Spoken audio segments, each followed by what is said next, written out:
Hello everyone, मैं सिमरन गुंबर स्वागत करती हूँ आप सबका लेवल अप लर्निंग पे। आई होप आप सब अच्छे होंगे और आपकी एग्जाम्स की तैयारी अच्छे से चल रही होगी। अच्छे से तो चलेगी ही, क्योंकि हम आपके लिए बिल्कुल फ्री में रिविजनरी वीडियोस लेकर आ गए हैं। इससे पहले वाली वीडियो में मैंने DC1 की फुल रिवीजन का पार्ट 1 डाला था, जिसको आपने ढेर सारा प्यार दिया था। उसके लिए थैंक यू सो मच। आज की वीडियो क्या रहने वाली है? आज की वीडियो आपका पार्ट 2 रहने वाली है। जो यूनिट बच गए थे उनके इंपॉर्टेंट क्वेश्चंस यानी कि एमसीक्यूज यहाँ पर डिस्कस किए जाएंगे। आपको पता है अब आपका पेपर एमसीक्यू होने वाला है। एमसीक्यू का मतलब होता है एक क्वेश्चन होगा, 4 ऑप्शंस होंगे, एक करेक्ट आंसर होगा जिसे आपको टिक करके आना है। ये वाली वीडियो आपको इंग्लिश, हिंदी और ओडिया मीडियम में सारे के सारे क्वेश्चंस और आंसर्स दिखाएगी, ताकि आप जिस भी मीडियम में कंफर्टेबल हो आप उसमें पढ़ाई कर सको। ठीक है जी। अब ये जो फुल रिवीजन का पार्ट 2 है, ये आपके लिए यूजफुल रहेगा, बट अगर आप इसका पहले पार्ट 1 देख कर आओगे और फिर पार्ट 2 देखोगे तो आपके लिए ज्यादा यूजफुल रहेगा और आपकी पूरी DC1 की कंप्लीट रिवीजन हो जाएगी। ठीक है जी। तो फिर भगवान का नाम लेके स्टार्ट करते हैं आज के क्वेश्चन से, क्वेश्चन नंबर 1 से। ठीक है जी। लेकिन मैम ये फ्री रिविजनरी वीडियो आपको मिलेगी कहाँ, यानी कि आप देख कहाँ सकते हो? देखो, ये है हमारा YouTube channel level up learning के नाम से। इसको जरूर जरूर सब्सक्राइब कर लेना।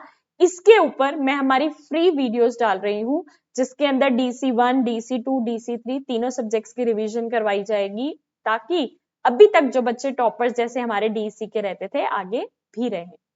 अगर मैं आपको यहाँ पे वीडियोस वाले सेक्शन पर जाकर दिखाऊंगी तो ये देखो, वीडियोस वाले सेक्शन पे DC1 का आपको फुल रिवीजन वीडियो दिख रही है, 2 दिन पहले ही डाली है, जिसके अंदर मैंने बहुत ही अच्छे से पढ़ाया है, तो उसे देख लेना। हर वीडियो के नीचे टेलीग्राम चैनल का लिंक गिवन है, ज्वाइन कर लेना। ये हमारा टेलीग्राम चैनल है, जिसके अंदर सारे न्यू अपडेट्स मैं डालती रहती हूँ। और पिंड मैसेज पे सबसे ऊपर आप क्लिक करोगे तो DC कि हिंदी और इंग्लिश मीडियम की फ्री में बुक्स आपको मिल जाएंगी। आप डाउनलोड करके अपनी पढ़ाई कर सकते हो, कोई ऐप की जरूरत नहीं है, कोई वेबसाइट की जरूरत नहीं है। तो चलो फिर ये बातें होंगी बाद में। अब सीधा आ जाते हैं अपने क्वेश्चन नंबर 1 पे। भगवान का नाम लो। जितने सच्चे दिल से मैं आपको पढ़ाने वाली हूँ, उतने ही सच्चे दिल से आपको पढ़ना है और देखना कितने अच्छे मार्क्स आपके आते हैं। Question number 1, concepts help children to, संकल्पनाएं बच्चों की किस प्रकार मदद करती हैं? ठीक है जी, देख लो। गेट एंग्री, गुस्सा करना, मतलब कॉन्सेप्ट से हम ये सीखते हैं कि कैसे गुस्सा करना है? नहीं। अवॉइड लर्निंग, सीखने से बचना? नहीं। Classify, group and organise information, वर्गीकरण व संगठन? यस। जब आपके बच्चे का कॉन्सेप्ट बन जाएगा तो वो समझ जाएगा कि इस चीज को कैसे क्लासिफाई करना है, कैसे ग्रुप करना है, कैसे ऑर्गेनाइज करना है। ठीक है। हमें पता है कि अगर टॉयज हैं, रेड कलर के टॉयज हैं तो हमने इस तरफ रख दिए, ब्लू कलर के टॉयज हैं तो इस तरफ रख दिए, रेड कलर येलो कलर के टॉयज हैं तो रख दिए। ये तभी होगा ना जब हमारा कलर को लेके कॉन्सेप्ट बना होगा। कलर को लेके कॉन्सेप्ट बना होगा तो बिल्कुल करेक्ट आंसर है। सी को आपने टिक कर देना है। स्पीक लाउडली, जोर से बोलने के लिए कॉन्सेप्ट बनाते हैं? नहीं, ये तो वैसे ही चिल्ला सकते हैं हम, तो गलत। तो हमारा करेक्ट आंसर है सी। आपको बहुत ही अच्छे से ध्यान रखना है क्या, कि आपको सिलेबस पढ़ा हुआ है, ठीक है, लेकिन जब तक आपको एमसीक्यूज को टैकल करना नहीं आता तब तक आप पास नहीं हो सकते। फिर से बता रही हूँ, पार्ट 1 में भी बताया था, 100 नंबर का पेपर आएगा, 100 एमसीक्यू आएंगे, मिनिमम 35 एमसीक्यू, 35 एमसीक्यूज आपको करेक्ट करके आना है, तभी आप पास होगे, वरना अगली बार फिर से पेपर देना पड़ जाएगा। लेकिन आप हो मेरे बच्चे तो 35 मार्क्स की टेंशन मत लो, आपको लेके आने हैं 80+ मार्क्स। ठीक है जी। क्वेश्चन नंबर 2 की तरफ चलते हैं। हर क्वेश्चन आपको हिंदी, इंग्लिश और ओडिया मीडियम में नजर आएगा, तो जिस भी लैंग्वेज में आप कंफर्टेबल हो आप देख सकते हो। ठीक है। क्वेश्चन नंबर 2 में आपको दिखा रही हूँ। Learning through concrete experiences means, ठोस अनुभवों के माध्यम से सीखने का अर्थ है। कंक्रीट एक्सपीरियंसेस क्या होते हैं? कंक्रीट एक्सपीरियंसेस होते हैं, मैंने बच्चे को बताया वाटर बॉटल के बारे में, तो मैं उसको ऐसे वाटर बॉटल दिखाऊंगी, उसको टच करवाऊंगी कि देखो बच्चा ये वाटर बॉटल है। अगर मैंने उसको पेन के बारे में बताया तो मैं उसके सामने पेन लेकर जाऊंगी, उसको टच करवाऊंगी कि बच्चा इसको उठाकर देखो ये पेन है। इसको हम कहते हैं कंक्रीट एक्सपीरियंसेस, कि जिस चीज के बारे में हम बच्चे को बता रहे हैं उसको टच करवाएंगे, अगर कोई चीज ऐसी जो स्मेल करनी है तो स्मेल कराएंगे। ठीक है जी, पता चल गया। तो क्या कह रहे हैं, कंक्रीट एक्सपीरियंसेस रीडिंग ओनली, केवल पढ़ना होता है? नहीं। Doing, touching, seeing and exploring, करना, छूना, देखना व खोजना होता है। बिल्कुल सही, कि आप उसको छू कर देख रहे हो, खोज रहे हो, बिल्कुल सही है। तो कंक्रीट एक्सपीरियंसेस यही होते हैं। लिसनिंग क्वाइटली, चुपचाप सुनना नहीं, मेमोराइजिंग, रटना नहीं, तो आपका करेक्ट आंसर है B.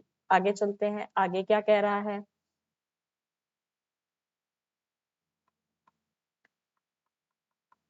Question number 3, what is a cognitive skill? Cognitive skill, इनमें से कौन सा संज्ञानात्मक कौशल है? संज्ञानात्मक कौशल वो होता है जिसमें हम अपने ब्रेन का यूज करते हैं, अपने माइंड का यूज करते हैं। कैसे? रनिंग, दौड़ना, क्या इसमें दिमाग यूज हो रहा है? नहीं। ईटिंग, खाना, नहीं। जंपिंग, कूदना, नहीं। सॉर्टिंग ऑब्जेक्ट्स, वस्तुओं को बांटना, जी हाँ, कि भाई ये रेड कलर के टॉयज हैं तो मैंने इधर रख दिए, ये ब्लू कलर के टॉयज हैं तो मैंने इधर रख दिए, है ना, ये मेरे टॉयज है तो मैंने इधर रख दिए, ये मेरी फ्रेंड के टॉयज है तो मैंने इधर रख दिए। सॉर्ट कर रहे हो ना आप चीजों को उसकी क्वालिटीज के बेसिस पे, तो इसमें आप अपना दिमाग यूज कर रहे हो। जहां पर भी आप अपना दिमाग यूज कर रहे हो वो एक कॉग्निटिव स्किल है, कॉग्निशन स्किल है, संज्ञानात्मक कौशल है। डी को आप टिक कर दोगे। आगे चलते हैं, आगे क्या कह रहा है। Question number 4, which which of the following is a pre number concept?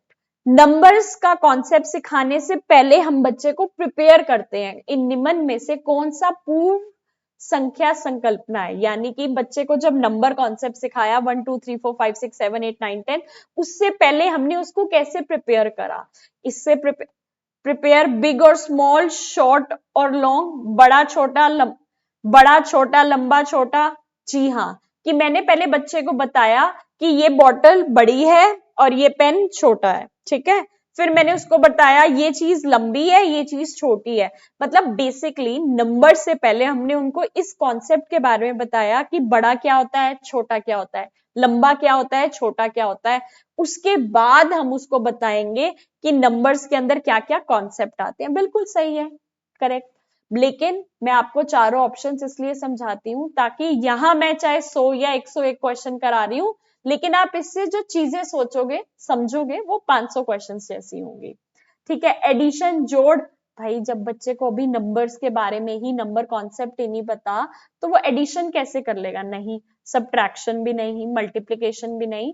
तो पहले हम सिखाते हैं बड़ा छोटा क्या है, लंबा छोटा क्या है, वो सब प्री नंबर कॉन्सेप्ट हम इसे कहते हैं। आगे चलते हैं, आगे क्या कह रहा है। Question number 5, conservation of quantity is a concept where the child, मात्रा स्थिरता का अर्थ है कि बच्चा think only what he sees, केवल देखकर सोचता है, मैंने जो देख लिया उसी को सोच रही हूँ, ये कंजर्वेशन ऑफ क्वांटिटी है? नहीं। Understands that quantity remains even if shape changes, आकार बदलने पर भी मात्रा समान रहती है। बिल्कुल सही। अगर आपको पता हो, हमारे बहुत ही बड़े साइकोलॉजिस्ट हैं पियाजे जी, पियाजे थ्योरी ऑफ कॉग्निटिव डेवलपमेंट उन्होंने दी है, जिसके अंदर उन्होंने एक कंजर्वेशन का कॉन्सेप्ट बताया। कंजर्वेशन के कॉन्सेप्ट में अगर आपने मेरी पहले क्लासेस अटेंड की हो, तो हम बच्चे को 2 गिलास दिखाते हैं, एक लंबे वाला गिलास है, एक थोड़ा चौड़ा कटोरी टाइप है। दोनों के अंदर हम इक्वल पानी डाल देते हैं, क्योंकि ये लंबे वाला गिलास है तो इसके ऊपर तक पानी आ गया, ये चौड़ा है तो नीचे तक रहा। हमने बोला बच्चा बताओ किसमें पानी ज्यादा है, तो वो बच्चा बता देता है कि ये लंबे वाले में ज्यादा है, क्योंकि इसको ऊपर ऊपर तक पानी दिख रहा है ना। लेकिन उसने ये नहीं देखा पानी तो इक्वल ही डाला है, इसमें भी उतना ही पानी डाला है, इसमें भी इक्वल डाला है, तो पानी तो सेम होना चाहिए।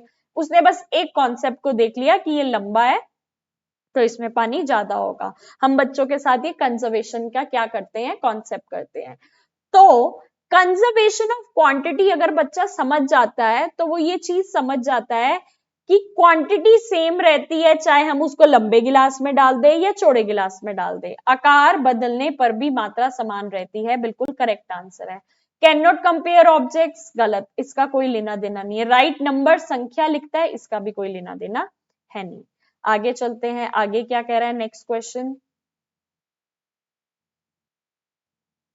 विच एक्टिविटी प्रमोट्स, एक सेकेंड, यहां पर हम कर देते हैं इसको थोड़ा सा इधर, ठीक है। विच एक्टिविटी प्रमोट्स क्लासिफिकेशन स्किल्स, कौन सी गतिविधि वर्गीकरण कौशल को बढ़ावा देती है? रनिंग इन प्लेग्राउंड, मैदान में दौड़ने से क्या उसकी क्लासिफिकेशन स्किल बढ़ेगी? नहीं।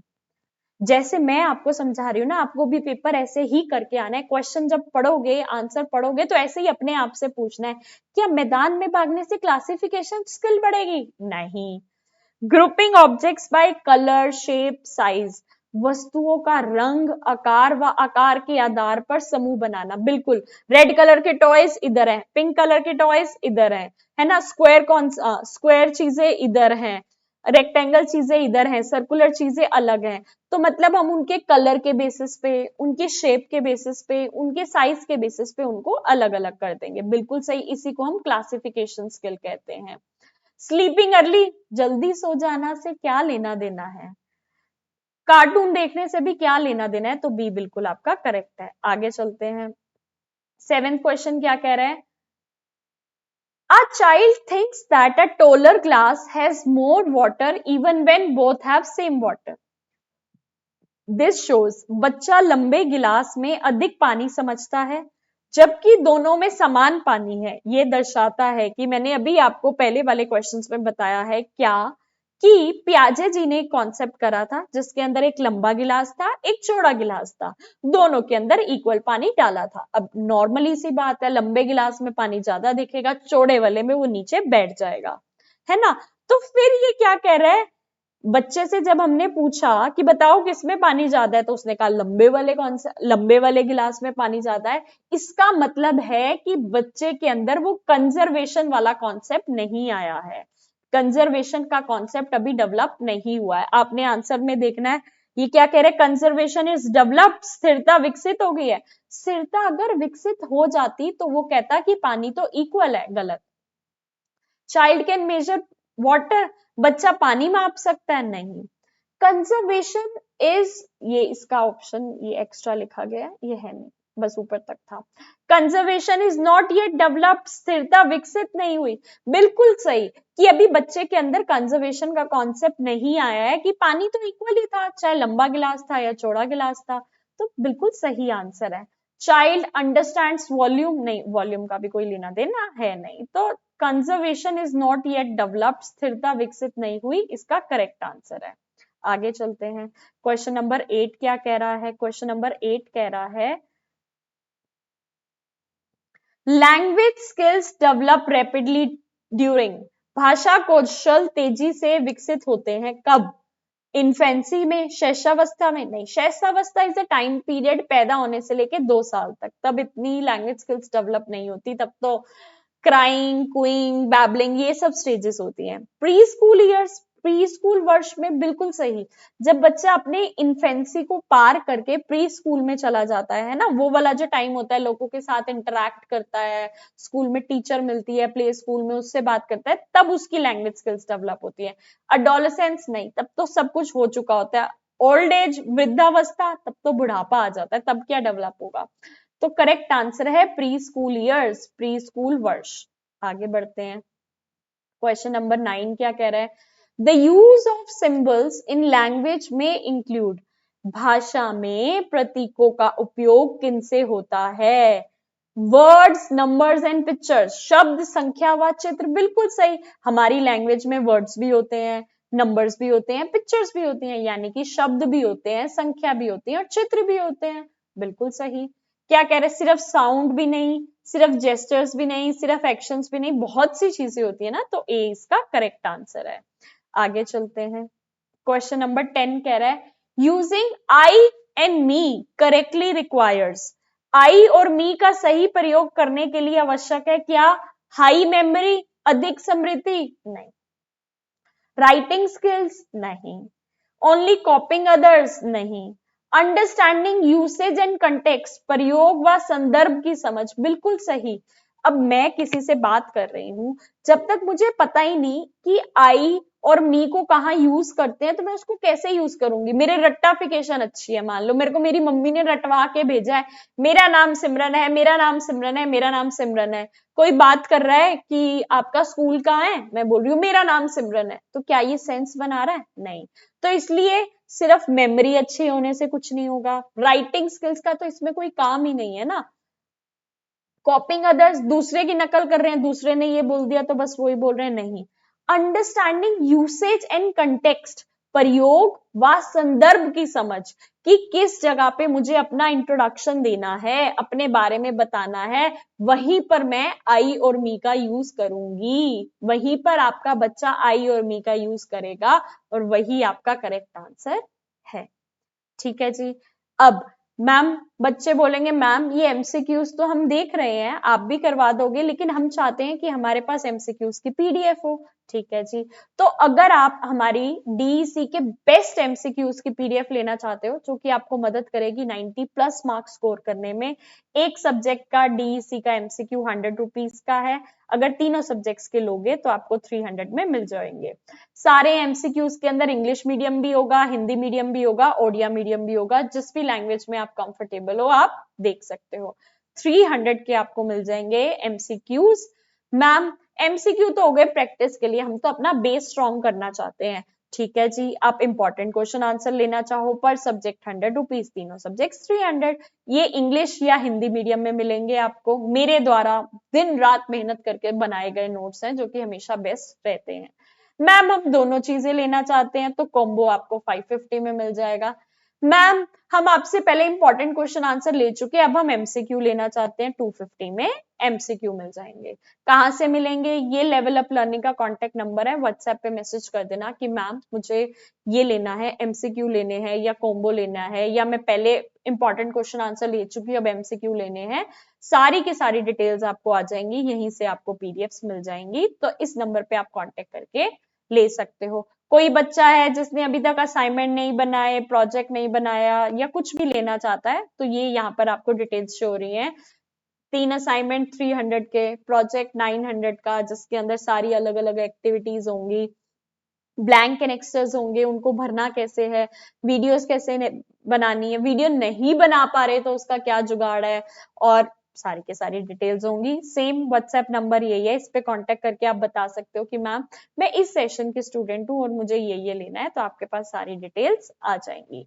ठीक है जी। मैम ये सारा कॉम्बो लेंगे तो क्या डिस्काउंट मिलेगा? बिल्कुल, सारी चीजें लोगे तो आपको डिस्काउंट मिल जाएगा।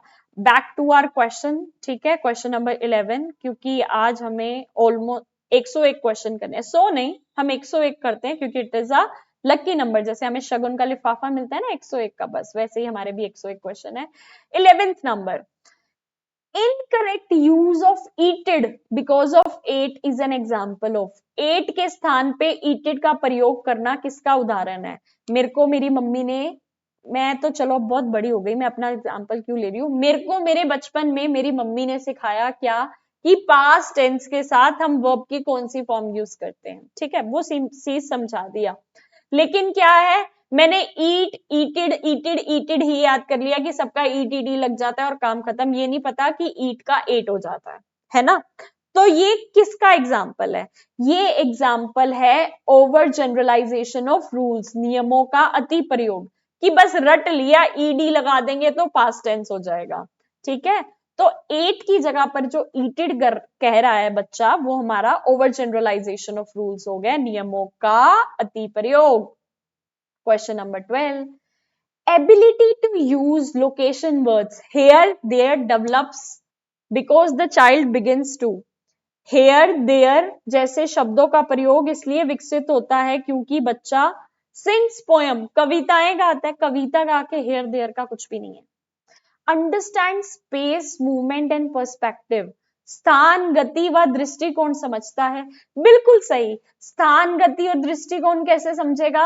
मुझे पता है हेयर मीन्स यहां मेरे पास, मैं स्थान को समझ पा रही हूं, बच्चा स्थान को समझ पा रहा है तो हेयर, देयर मीन्स वहां, स्थान को समझ पा रहा है तभी तो वो इस चीज को समझ रहा है ना। बी आंसर आपका बिल्कुल सही है। जब आंसर मिल ही गया तो बाकी ऑप्शन को क्या पढ़ना। Question number 13, children gain better understanding of language rules when. बच्चा भाषा के नियमों को बेहतर समझते हैं जब they practice using language in daily situation, दैनिक परिस्थितियों में भाषा का प्रयोग करते हैं। बिल्कुल सही, हमारे स्कूल में भी क्या होता था, हमें इंग्लिश तो सिखा देते थे, लेकिन हमें कहते थे आप ना डेली यूज में इंग्लिश लैंग्वेज में बात करो। डेली यूज में इंग्लिश लैंग्वेज में क्या बात करो कि मैं अपनी फ्रेंड से बात कर रही हूँ, मैं अपनी टीचर से बात कर रही हूँ। अगर मैं इंग्लिश में बात करूंगी तो मेरे हैबिट्स के अंदर वो इनकलकेट हो जाएगा इंग्लिश, है ना। अगर मैं हिंदी में बात करूंगी तो हिंदी इनकलकेट हो जाएगा। तो अगर आप बच्चे को कोई भी लैंग्वेज सिखाना चाहते हो तो उसको कहो उस लैंग्वेज को वो डेली लाइफ सिचुएशंस में यूज करे। डेली लाइफ सिचुएशन में यूज करेगा तो उसके मुंह से अपने आप वही भाषा निकलेगी।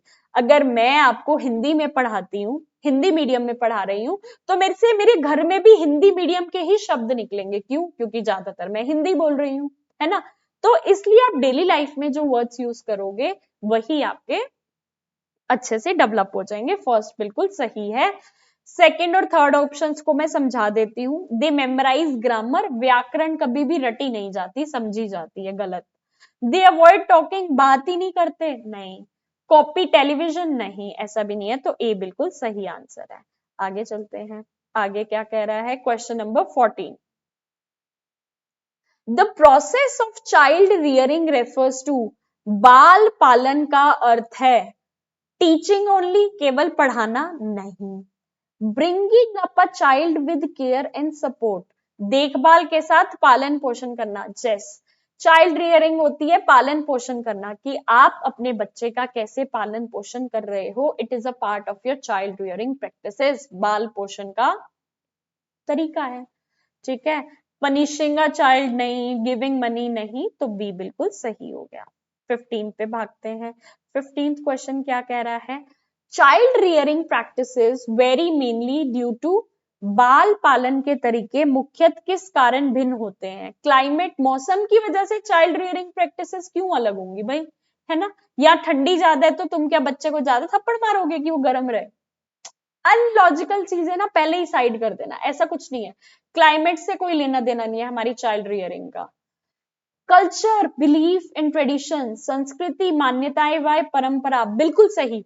आपके घर में कौन सा ट्रेडिशन फॉलो होता है, कैसे बिलीफ फॉलो होते हैं, कैसा कल्चर फॉलो होता है। आप मंदिर में जाते हो तो आपका बच्चा भी वो सीखेगा कि मंदिर जाना है। गुरुद्वारे में जाते हो तो गुरुद्वारे जाना सीखेगा। कोई बिलीफ है, खाने से पहले आप प्रेयर करते हो तो बच्चा वो सीखेगा। जो भी आपकी फैमिली का कल्चर है, बिलीफ है, ट्रेडिशन है, ये सब मदद करेगा आपकी चाइल्ड रियरिंग प्रैक्टिस में। और सब बच्चों की अलग अलग होगी क्योंकि उसके घर के जैसे रीति रिवाज होंगे। बिल्कुल सही। कलर ऑफ हाउस, उसका कलर, घर का कलर ग्रीन है, उसके घर का कलर येलो है, तो क्या अलग अलग हो जाएंगी चाइल्ड रियरिंग प्रैक्टिसेस? नहीं। नंबर ऑफ सिबलिंग, ज्यादा फर्क नहीं पड़ता, मेनली पड़ता है आंसर नंबर 20 से। आगे चलते हैं। A child learn social rules mainly through, एक बच्चा सोशल रूल्स मेनली किसके थ्रू सीखता है? बच्चा सामाजिक नियम मुख्यतः कैसे सीखता है? ऑब्जर्वेशन और इमिटेशन, अवलोकन व अनुकरण, बिल्कुल सही। मैं मतलब एक छोटा बच्चा है, वो देखता है किसी को कि वो डेली सुबह उठ के मेडिटेशन करता है ना, तो वो भी उसको ऑब्जर्व करके इमिटेट करेगा, वो भी मेडिटेशन पे बैठ जाएगा। कोई देखता है बच्चा अपने घर में कि बाकी लोग गालियां देते रहते हैं, लड़ाइयां करते रहते हैं, उसने ऑब्जर्व कर लिया, वो भी गालियां देनी स्टार्ट कर देगा, है ना।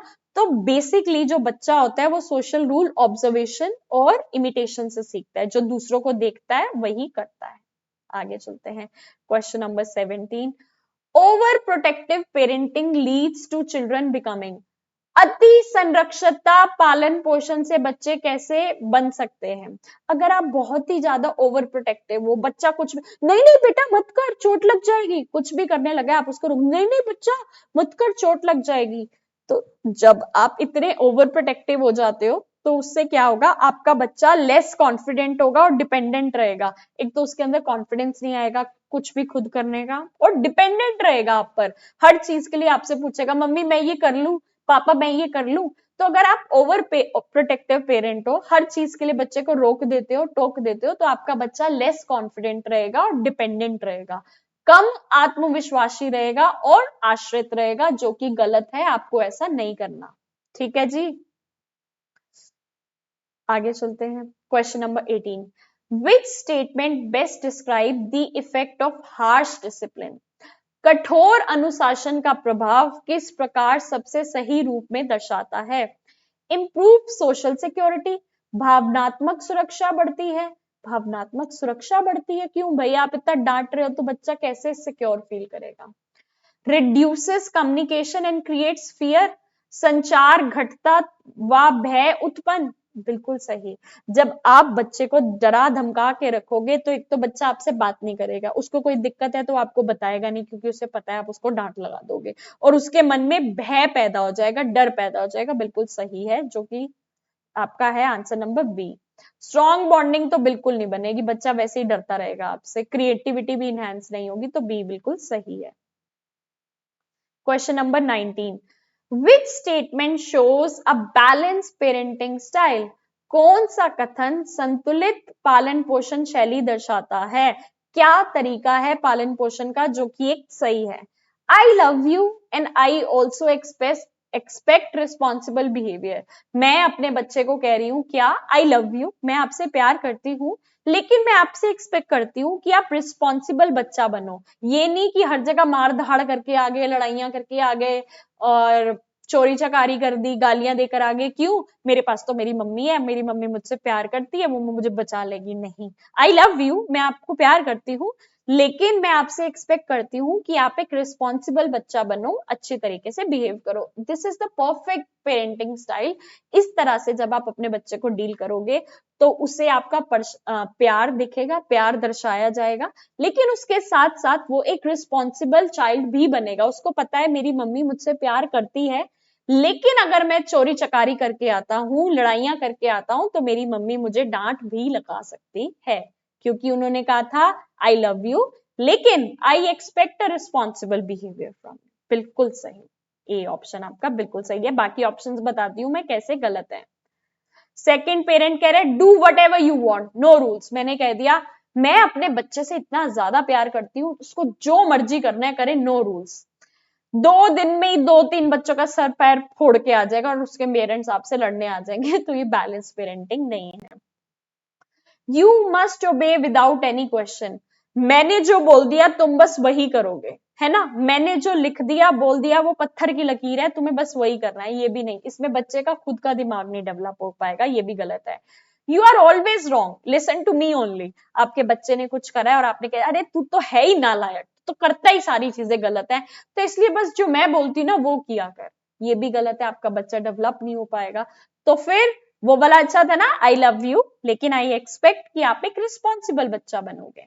ऐसे ही आपके पास कोई भी क्वेश्चन आ सकता है पेपर में, स्टेटमेंट को चेंज कर दिया जाएगा। इसीलिए मैंने इस क्वेश्चन पे इतना ज्यादा टाइम लगाया है, ताकि आप समझ पाओ कि हर एक लाइन का क्या मीनिंग है। ठीक है जी, आगे बढ़ते हैं क्वेश्चन नंबर 20 पे। क्वेश्चन नंबर 20 क्या कह रहा है? Movement activities help children to. गतिशील गतिविधियां बच्चों को किसमें सहायता करती हैं? सिट क्वाइटली, शांत बैठने में मदद करती है। खेलने कूदने की एक्टिविटीज शांत बैठने में कैसे कर सकती हैं? Develop physical and motor skills, शारीरिक व मोटर कौशल विकसित। बिल्कुल सही।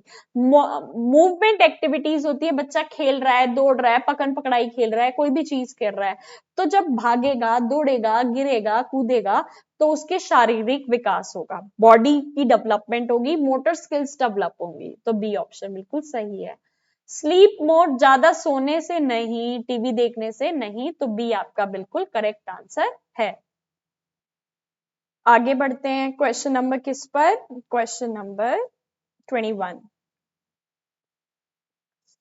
विच एक्टिविटी स्ट्रेंथन्स लेग मसल्स? कौन सी गतिविधि पैरों की मांसपेशियां मजबूत करती है?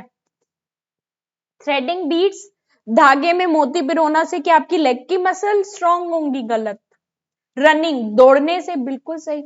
आपके कुछ क्वेश्चंस ऐसे आने वाले हैं जिसमें आपको सिर्फ दिमाग लगाना है, प्रैक्टिकल लाइफ में आपको रिलेट करके बताना है कि किस जगह पे कैसे क्या है, एंड दैट्स योर आंसर। अब लेग मसल तो दौड़ने से ही स्ट्रांग होगी ना, तो बस दौड़ना। कलर करना, रंग भरने से नहीं। राइम्स, कविताएं गाने से, Johnny Johnny yes papa, leg muscle strong होगी? नहीं, तो बी ऑप्शन बिल्कुल सही है। आगे चलते हैं question number 22। Playing with a ball helps in, गेंद से खेलना किसमें मदद करता है? आई हैंड कोऑर्डिनेशन, नेत्र और हाथ का समन्वय, बिल्कुल सही। अब आप पूछोगे कैसे? प्लेइंग विद अ बॉल, मेरे हाथ में बॉल है, अब मैंने बॉल सामने वाले पर्सन को कैच करवाई है, तो जब मैं कैच करवा रही हूं तो मैं अपनी आंखों से देख रही हूं कि मेरे हाथ में बॉल है और सामने वाला पर्सन कहां खड़ा है, मुझे ऐसी जगह पर फेंकनी है कि उसके हाथ में चली जाए। तो मैंने अपनी आंख और हाथ का कोऑर्डिनेशन बिठाया कि बॉल उठाकर मैं सामने वाले के हाथ में पहुंचा दूं। तो इसे कहते हैं आई हैंड कोऑर्डिनेशन, नेत्र हाथ समन्वय। बहुत ही इंपॉर्टेंट क्वेश्चन है, इसकी जगह कोई और गेम भी वो दे सकते हैं, बैट बॉल भी दे सकते हैं, आई हैंड कोऑर्डिनेशन होगा। ठीक है, वो देख लेना। आगे चलते हैं। Question number 23, music and movement activities help children to, संगीत व गतिशील गतिविधियां बच्चों को किसमें सहायता करती हैं?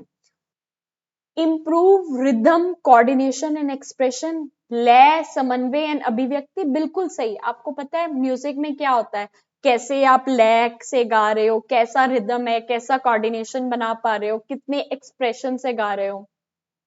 बिल्कुल सही, ए ऑप्शन आपका बिल्कुल सही है। लेकिन आप कहते हो हमें बाकी ऑप्शंस भी पढ़ने हैं। लर्न मैथ्स फास्टर, म्यूजिक और मूवमेंट से मैथ ज्यादा अच्छे से थोड़ी हो पाएगी। चुप रहना भी म्यूजिक का पार्ट नहीं है, जल्दी सोना भी नहीं है, तो ए बिल्कुल सही है। Question number 24, which activity best develops balance and body control, कौन सी गतिविधि संतुलन व शरीर नियंत्रण को सर्वाधिक बढ़ाती है?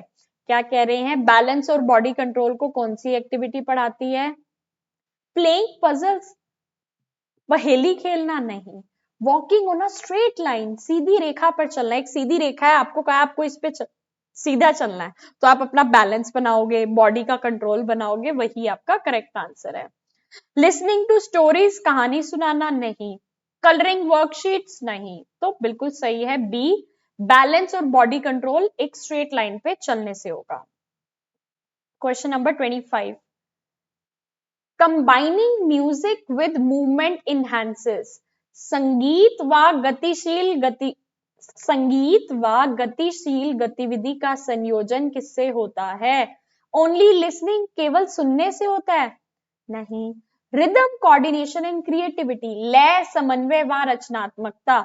अब म्यूजिक के साथ मूवमेंट कर रहे हैं, Johnny Johnny yes papa, eating sugar no papa. अब मैं म्यूजिक के साथ मूवमेंट कर रही हूँ कि क्या ईटिंग शुगर तो मैंने खाते हुए दिखा दिया, नो पापा में नो कर दिया।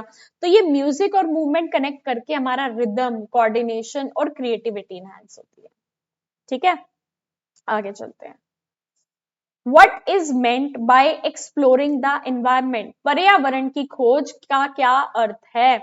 Memorizing facts about nature, प्रकृति के तथ्य रटना कि नेचर में इस समय पे ये हुआ था, इस साल में ये हुआ था, इस साल में वो हुआ था। रटने रटाने वाली चीजें हमारे जमाने में नहीं है, काट दो। Observing, discovering and interacting with surrounding, आसपास का अवलोकन व खोज, बिल्कुल सही। मैं अपने आसपास गई हूं, मैंने ऑब्जर्व करा, अच्छा ये पौधा ऐसा है, इस मौसम में खिलता है, पानी सनलाइट मिलती है तो ऐसा होता है, तेज बारिश आ जाए तो टूट भी सकता है। मैंने ये चीजें ऑब्जर्व करी, मैंने ये चीजें डिस्कवर करी, मैंने पौधे का जब सूखा पड़ा था पानी डाला, इंटरैक्ट करा। मैं यानी कि छोटा बच्चा, मैं नहीं, क्योंकि हमारा प्रोजेक्ट मतलब कोर्स बच्चे को रिलेटेड है, तो बच्चे ने ये चीजें ऑब्जर्व करी, डिस्कवर करी, इंटरैक्ट किया, आसपास का अवलोकन किया, खोज किया, उसको हम कहेंगे पर्यावरण की खोज। बिल्कुल सही है आपका बी ऑप्शन। ठीक है, आगे चलते हैं। When child explore their surroundings, they, जब बच्चे अपने आसपास की चीजों को खोजते हैं तब वे लर्न थ्रू डायरेक्ट एक्सपीरियंसेस, प्रत्यक्ष अनुभव से सीखते हैं। बिल्कुल सही। आपने बच्चे को पार्क में छोड़ दिया और वो ट्रीज देख रहा है, फ्लावर्स देख रहा है, बहुत सी चीजें देख रहा है, अब उसका वो डायरेक्ट एक्सपीरियंस है, फर्स्ट हैंड एक्सपीरियंस है। फर्स्ट हैंड एक्सपीरियंस यानी कि वो प्लांट्स को नेचुरली में देख पा रहा है, ना कि आप घर स्कूल में एक प्लांट का चार्ट पेपर बना के ले आए और आप बता रहे हो इस प्लांट में ये होता है, इसमें वो होता है। वो सेकेंड हैंड एक्सपीरियंस होता है। फर्स्ट हैंड एक्सपीरियंस कौन सा होता है? जिसमें बच्चा खुद पार्क में गया, उसने लीव्स उठाई, देखी। तो हम कह रहे हैं कि बच्चा एक्सप्लोर करता है अपनी सराउंडिंग्स को और सीखता है डायरेक्ट एक्सपीरियंसेस से। तो ये आपका करेक्ट आंसर होगा, प्रत्यक्ष अनुभव से सीखते हैं। बिल्कुल सही। आगे बढ़ते हैं, क्वेश्चन नंबर 28। मैं एक एक क्वेश्चन को इतनी डिटेल में इसलिए समझा रही हूं ताकि क्वेश्चन तो आपको सीधा सीधा आंसर नीचे दिख ही रहा है, कोई भी कर लेगा, लेकिन ऐसा नहीं होता ना पेपर में कि रटा रटाया यही क्वेश्चन आ जाएगा। इन पेपर क्वेश्चंस को ट्विस्ट करके आता है, और ट्विस्ट करके तभी आप कर सकते हो जब आपने मेरी ये वीडियोस देख रखी हैं। आपने हमसे एमसीक्यूज खरीदे हैं, ठीक है, वेरी गुड, लेकिन आपको ये वीडियोस कम से कम 2 बार देखनी ही देखनी है अगर आप चाहते हो कि आपके कॉन्सेप्ट्स बढ़िया हो जाए। Environmental learning should begin from, पर्यावरणीय शिक्षा की शुरुआत कहां से होनी चाहिए? Child's immediate surrounding, बच्चे के आसपास से, बिल्कुल सही। इन्वायरमेंट के बारे में मैं कहां से सीख सकती हूँ? बच्चा कहां से सीख सकता है? अपने आस पड़ोस से ही तो सीख सकता है, अपनी गली से सीखेगा, पास सामने पार्क है वहां से सीखेगा। बिल्कुल सही। चाइल्ड्स इमीडिएट सराउंडिंग्स, बच्चे के आसपास से। टेक्स्ट बुक से, सिर्फ टेक्स्ट बुक से नहीं सीखेगा, नेशनल टॉपिक से भी नहीं सीखेगा। साइंस के टॉपिक कहाँ, कठिन वैज्ञानिक विषय बच्चे को पकड़ा दिए, 5-6 साल का बच्चा है, उसको विज्ञान के टॉपिक पकड़ा रहे हो, है राष्ट्रीय विषय पकड़ा रहे हो, पुस्तकें पकड़ा रहे हो? नहीं, आपको उसके इमीडिएट सराउंडिंग्स में उसको लेकर जाना है ताकि वो सीख पाए। आगे बढ़ते हैं, क्वेश्चन नंबर 29 क्या कह रहा है? What is the teacher's role during environmental exploration? पर्यावरण खोज के दौरान शिक्षक की भूमिका क्या होती है? टू कंट्रोल मूवमेंट, बच्चों को गति रोकना, रुक जाओ रुक जाओ रुक जाओ, तुम्हें आगे नहीं जाना, करेगा क्या वो बच्चा? गलत। To give all answers directly, बच्चे ने कुछ भी पूछा, आपने उसका सारा का सारा आंसर दे दिया। जब उसको बनी बनाई खीर मिल गई, जैसे कहते हैं, इसे कहते हैं स्पून फीडिंग, हर चीज बच्चे ने जो मांगी आपने उसके आगे दे दी। जब आपने उसको बनी बनाई चीज ही दे दी तो वो दिमाग कहाँ चलाएगा? Spoon feeding very wrong. सब आंसर आपको डायरेक्टली नहीं देने। टू पनिश मिस्टेक, गलती पर सजा देना, नहीं। To guide and facilitate learning, मार्गदर्शन व सहयोग करना। अब हमारे इसमें क्या होता है, अगर आप एनसीएफ 2005 भी पढ़ोगे, नेशनल करिकुलम फ्रेमवर्क, जिसमें बताया गया है कि हम टीचर्स को बच्चों के साथ कैसे डील करना है, तो उसमें कहते हैं कि टीचर क्या है? टीचर एक फैसिलिटेटर है, यानी कि मार्गदर्शन करेगी। बच्चा किस तरीके से आगे बढ़ेगा उसको हल्का हल्का हिंट देना है। अगर बच्चा कोई क्वेश्चन पूछ रहा है तो उसका डायरेक्टली आंसर ना देकर आपको थोड़ा सा हिंट देना है, क्या ऐसे हो सकता है, क्या ये ऐसे हो सकता है? फिर वो बच्चा दिमाग लगाएगा, दिमाग लगाएगा तो दिमाग यूज होगा, तब उसका धीरे धीरे वो करेक्ट आंसर तक पहुंचेगा हिट एंड ट्रायल से। This is what is to guide the child, facilitate learning, मार्गदर्शन करना है, सहयोग देना है, बिल्कुल सही। अगर आपसे पूछे कोई टीचर का रोल क्या है, टीचर का रोल है फैसिलिटेटर का, ठीक है। आगे बढ़ते हैं क्वेश्चन नंबर 30 पे। Why is direct experience better than rote learning? प्रत्यक्ष अनुभव रटने से बेहतर क्यों है? टू अवॉइड क्वेश्चनिंग, श्रम कम करता है कि अगर डायरेक्ट एक्सपीरियंस मिल गए तो बच्चा क्वेश्चन ही पूछेगा, ऐसा कुछ भी नहीं है। इट सेव टाइम, समय बचाता है, नहीं भाई, समय की कोई दिक्कत नहीं होती हमें बच्चों के साथ, हम बच्चों को पूरा समय देते हैं। It builds understanding in reasoning, ये समझ और तर्क बढ़ाता है, बिल्कुल सही। ये समझ और तर्क इसलिए बढ़ाता है, क्यों? अब आपने कोई चीज तो आपको मैंने रटवा दी, बच्चे को आपने अपने बच्चे को रटवा दी, रट तो गया वो, लेकिन उसके पीछे का बेस तो समझ नहीं पाया वो। लेकिन आपने उसको डायरेक्ट एक्सपीरियंस दिए तो वो समझ गया कि क्या इसका बेस है, किस वजह से ये हो पा रहा है, और उसके ऊपर वो अपनी तर्क शक्ति लगा सकता है। ये सिर्फ बच्चे के टाइम में नहीं, हर इंसान के टाइम पे आता है। अब अगर मैं आपकी आज क्लास स्टार्ट करने वाली थी, मेरा कैमरा नहीं सेट हो रहा था, मेरा माइक नहीं सेट हो रहा था, और मुझे किसी ने रटवा के भेजा होता कि ये सेट यहाँ कर दे और वहां कर दे, और मुझे कुछ और आता ही ना होता, तो मैं कैसे करती? मैं भी छोड़ के बैठ जाती रोने की, यार मेरी तो क्लास नहीं स्टार्ट हो रही। लेकिन क्योंकि मैंने डायरेक्ट एक्सपीरियंस लिया था कि ये वायर ना कनेक्ट हो तो ये वायर कनेक्ट कर देना, ये ना हो तो ये कर देना, ये सॉफ्टवेयर ना चले तो वो सॉफ्टवेयर कर देना, ये डायरेक्ट एक्सपीरियंस के थ्रू ही तो हिट एंड ट्रायल करके आज मेरी क्लास चल पा रही है ना।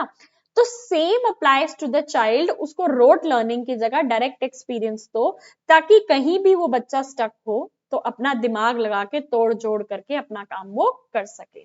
तो सी ऑप्शन बिल्कुल सही है। It is easier for the teacher, शिक्षण के लिए आसान है, हमारे लिए तो आसान रोट लर्निंग होती है कि हम बच्चे को रटवा दें।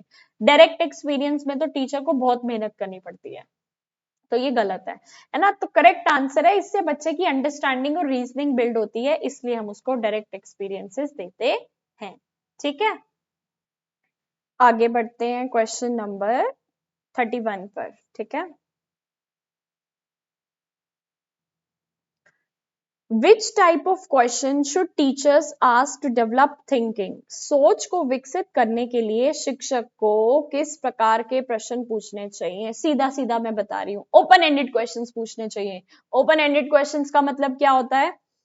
अगर आप कल मार्केट में जाओगे तो आप क्या करोगे? अब कोई भी बच्चा कुछ भी कर सकता है। मैं तो मार्केट में जाके छोले भटूरे खाऊंगा, मैं तो मार्केट में जाके टॉयज खरीदूंगा, मैं तो मार्केट में जाके मिठाई खाऊंगा। ओपन एंडेड क्वेश्चन है, कोई कुछ भी कर सकता है।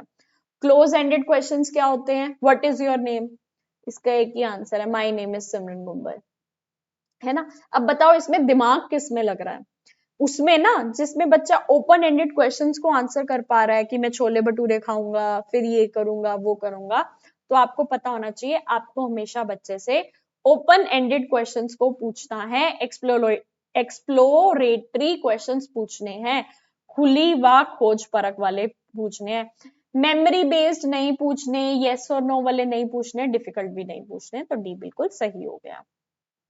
आगे बढ़ते हैं, आगे क्या करें? What is the most natural way for preschoolers to learn concepts? Preschool बच्चों के लिए संकल्पनाएं सीखने का सबसे स्वाभाविक तरीका क्या है? प्री स्कूल बच्चों के लिए संकल्पनाएं सीखने का सबसे स्वाभाविक तरीका क्या है? थ्रू प्ले एंड एक्सप्लोरेशन, बिल्कुल सही। हर जगह प्ले के थ्रू बच्चे को सिखाओ, एक्सप्लोरेशन के थ्रू सिखाओ, खेल व खोज के माध्यम से सिखाओ। सही आंसर है खेल और एक्सप्लोरेशन के थ्रू। आगे, What kind of experiences help in concept development?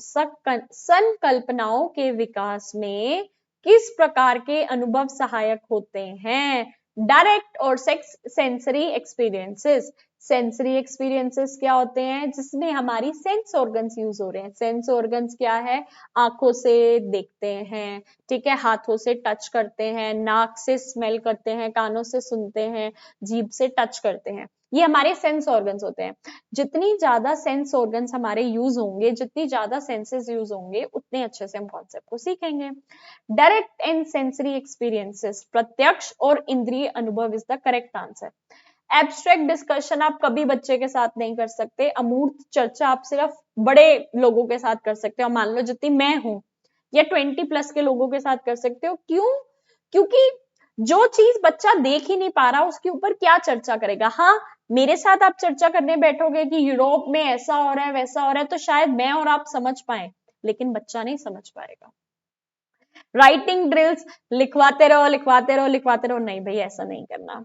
Reading definition, परिभाषाएं रटवा दी, जैसे वो कहते हैं photosynthesis is the process of ये वो, बस रटा हुआ है, बच्चे ने पता नहीं है उसको होता क्या है, ऐसा भी नहीं करना। तो direct and sensory experiences is the right answer. 34 question क्या कह रहा है? What is the main objective of play activities in preschool? Pre school में खेल गतिविधियों का मुख्य उद्देश्य क्या है? टू प्रिपेयर फॉर एग्जाम, परीक्षा की तैयारी कराना, बच्चों को व्यस्त रखना, नहीं। संज्ञानात्मक क्षमताओं व संकल्पनाएं विकसित करना, to develop cognitive abilities and concept, बिल्कुल सही। टू टीच रीडिंग, पढ़ना सिखाना, नहीं। मेन है कॉग्निटिव एबिलिटीज एंड कॉन्सेप्ट्स, दिमाग बढ़ सके, दिमाग को कैसे यूज करना है अच्छी जगह पर, वो चीजें सीख पाए, यही हमारा मेन ऑब्जेक्टिव है प्री स्कूल में। ठीक है, ये ऑब्जेक्टिव नहीं है कौन फर्स्ट आ रहा है कौन सेकंड आ रहा है। Why should children handle real objects during learning? बच्चों को सीखने के दौरान वास्तविक वस्तुओं को संभालना क्यों चाहिए? एक है, आप बता रहे हो, एक होता है एप्पल, लाल कलर का होता है, उसको हम खाते हैं, बच्चा बेचारा सोचता रह जाएगा। लेकिन आप एप्पल को क्लास में ले आए और आप दिखा रहे हो, इससे कहते हैं Apple, this is red in colour, इसको हम खाते हैं। जो चीज बच्चा देख पा रहा है, रियल ऑब्जेक्ट को उसने टच करके देख लिया कि एप्पल कैसा होता है, इससे क्या होगा, उसकी अंडरस्टैंडिंग बनेगी एक्सपीरियंस के थ्रू। यह अनुभव से समझ विकसित करता है, इसलिए हमें रियल ऑब्जेक्ट्स बच्चे को दिखाने चाहिए। इट कीप्स देम एंटरटेन, मनोरंजन के लिए। एप्पल दिख रहा है तो उसमें क्या मनोरंजन हो रहा है? टीचर्स के लिए इजी है? नहीं। क्लासरूम का टाइम बचाता है? नहीं। Understanding through experience. Which activity best develops the concept of one-to-one correspondence?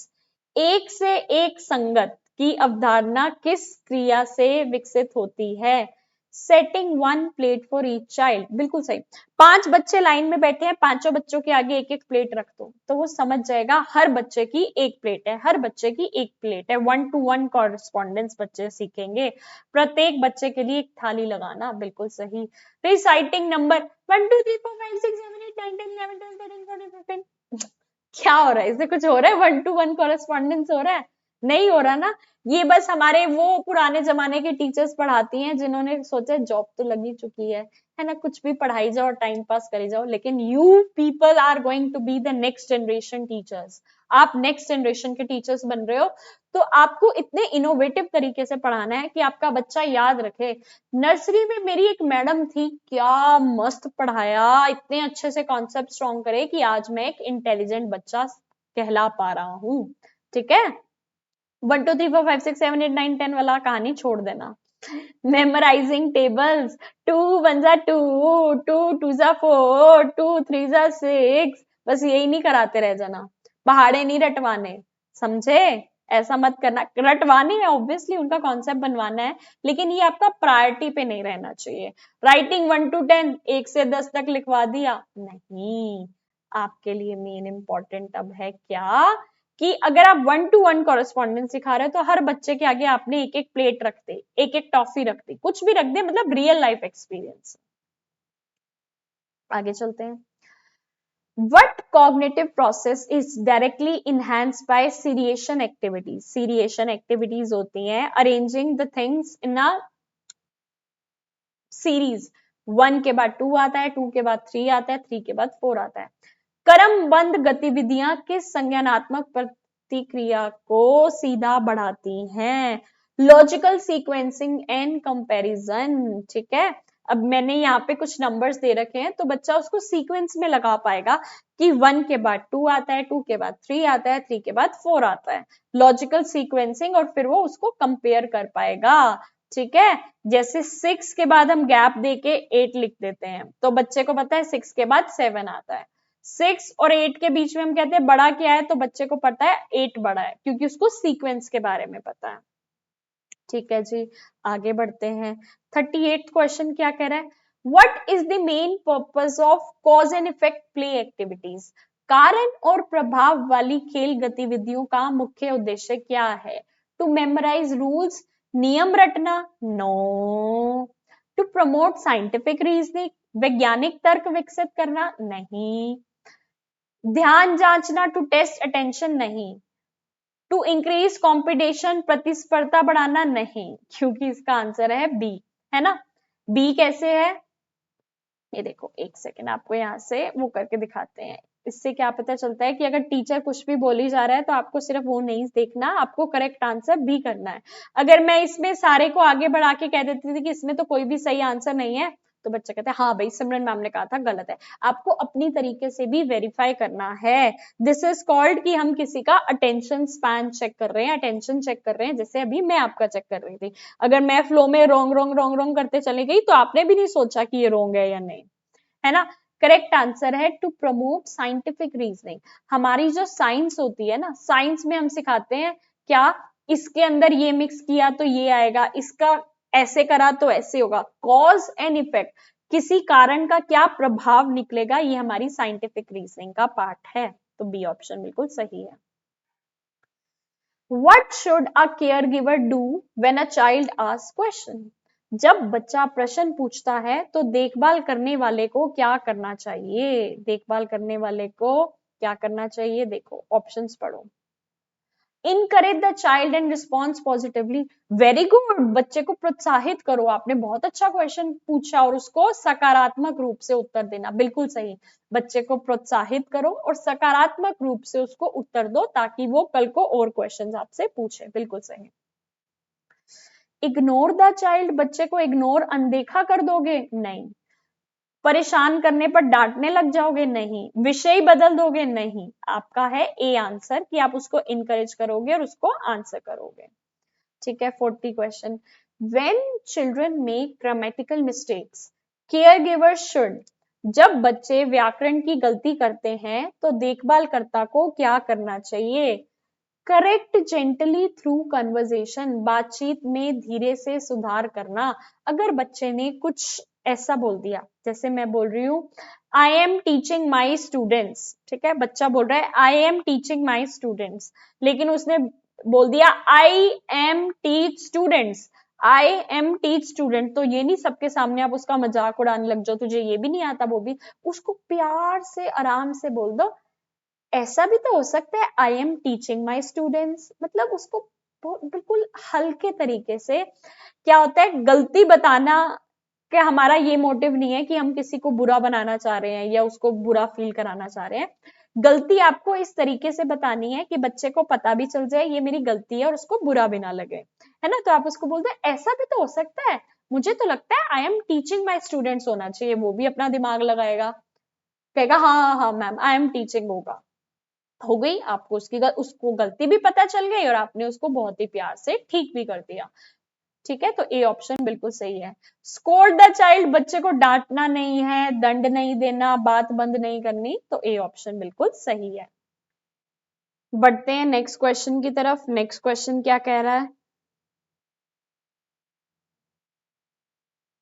How does picture reading help children, चित्र पठन बच्चों की कैसे मदद करता है? Improves observation and descriptive skills, अवलोकन और वर्णन कौशल पढ़ाता है, बिल्कुल सही। पिक्चर को देख के बच्चा ऑब्जर्व करेगा, फिर उसको डिस्क्राइब करेगा कि इस पिक्चर के अंदर एक हट बनी हुई है, एक ट्री बना हुआ है, एक सन है, एक ये है। तो पहले उसने ऑब्जर्व करा, ऑब्जर्वेशन स्किल, अवलोकन कौशल, और डिस्क्राइब करा, वर्णन कौशल। अवलोकन व वर्णन कौशल बढ़ते हैं ए। ठीक है, आगे चलते हैं।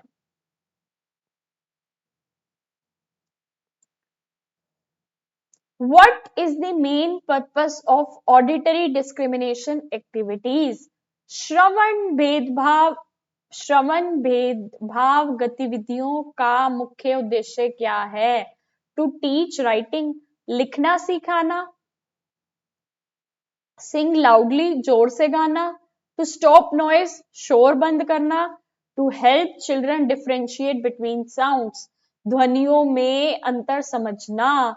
ऑडिटरी डिस्क्रिमिनेशन एक्टिविटीज कैसे होगी? ऑडिटरी डिस्क्रिमिनेशन एक्टिविटीज ऐसे होगी कि जैसे हम बच्चों को क्या सिखाते हैं, फोनिक्स फोनिक्स सिखाते हैं ना, क्या जिसके अंदर कि ए को आप कैसे बोलते हो, बी को कैसे बोलते हो, है ना।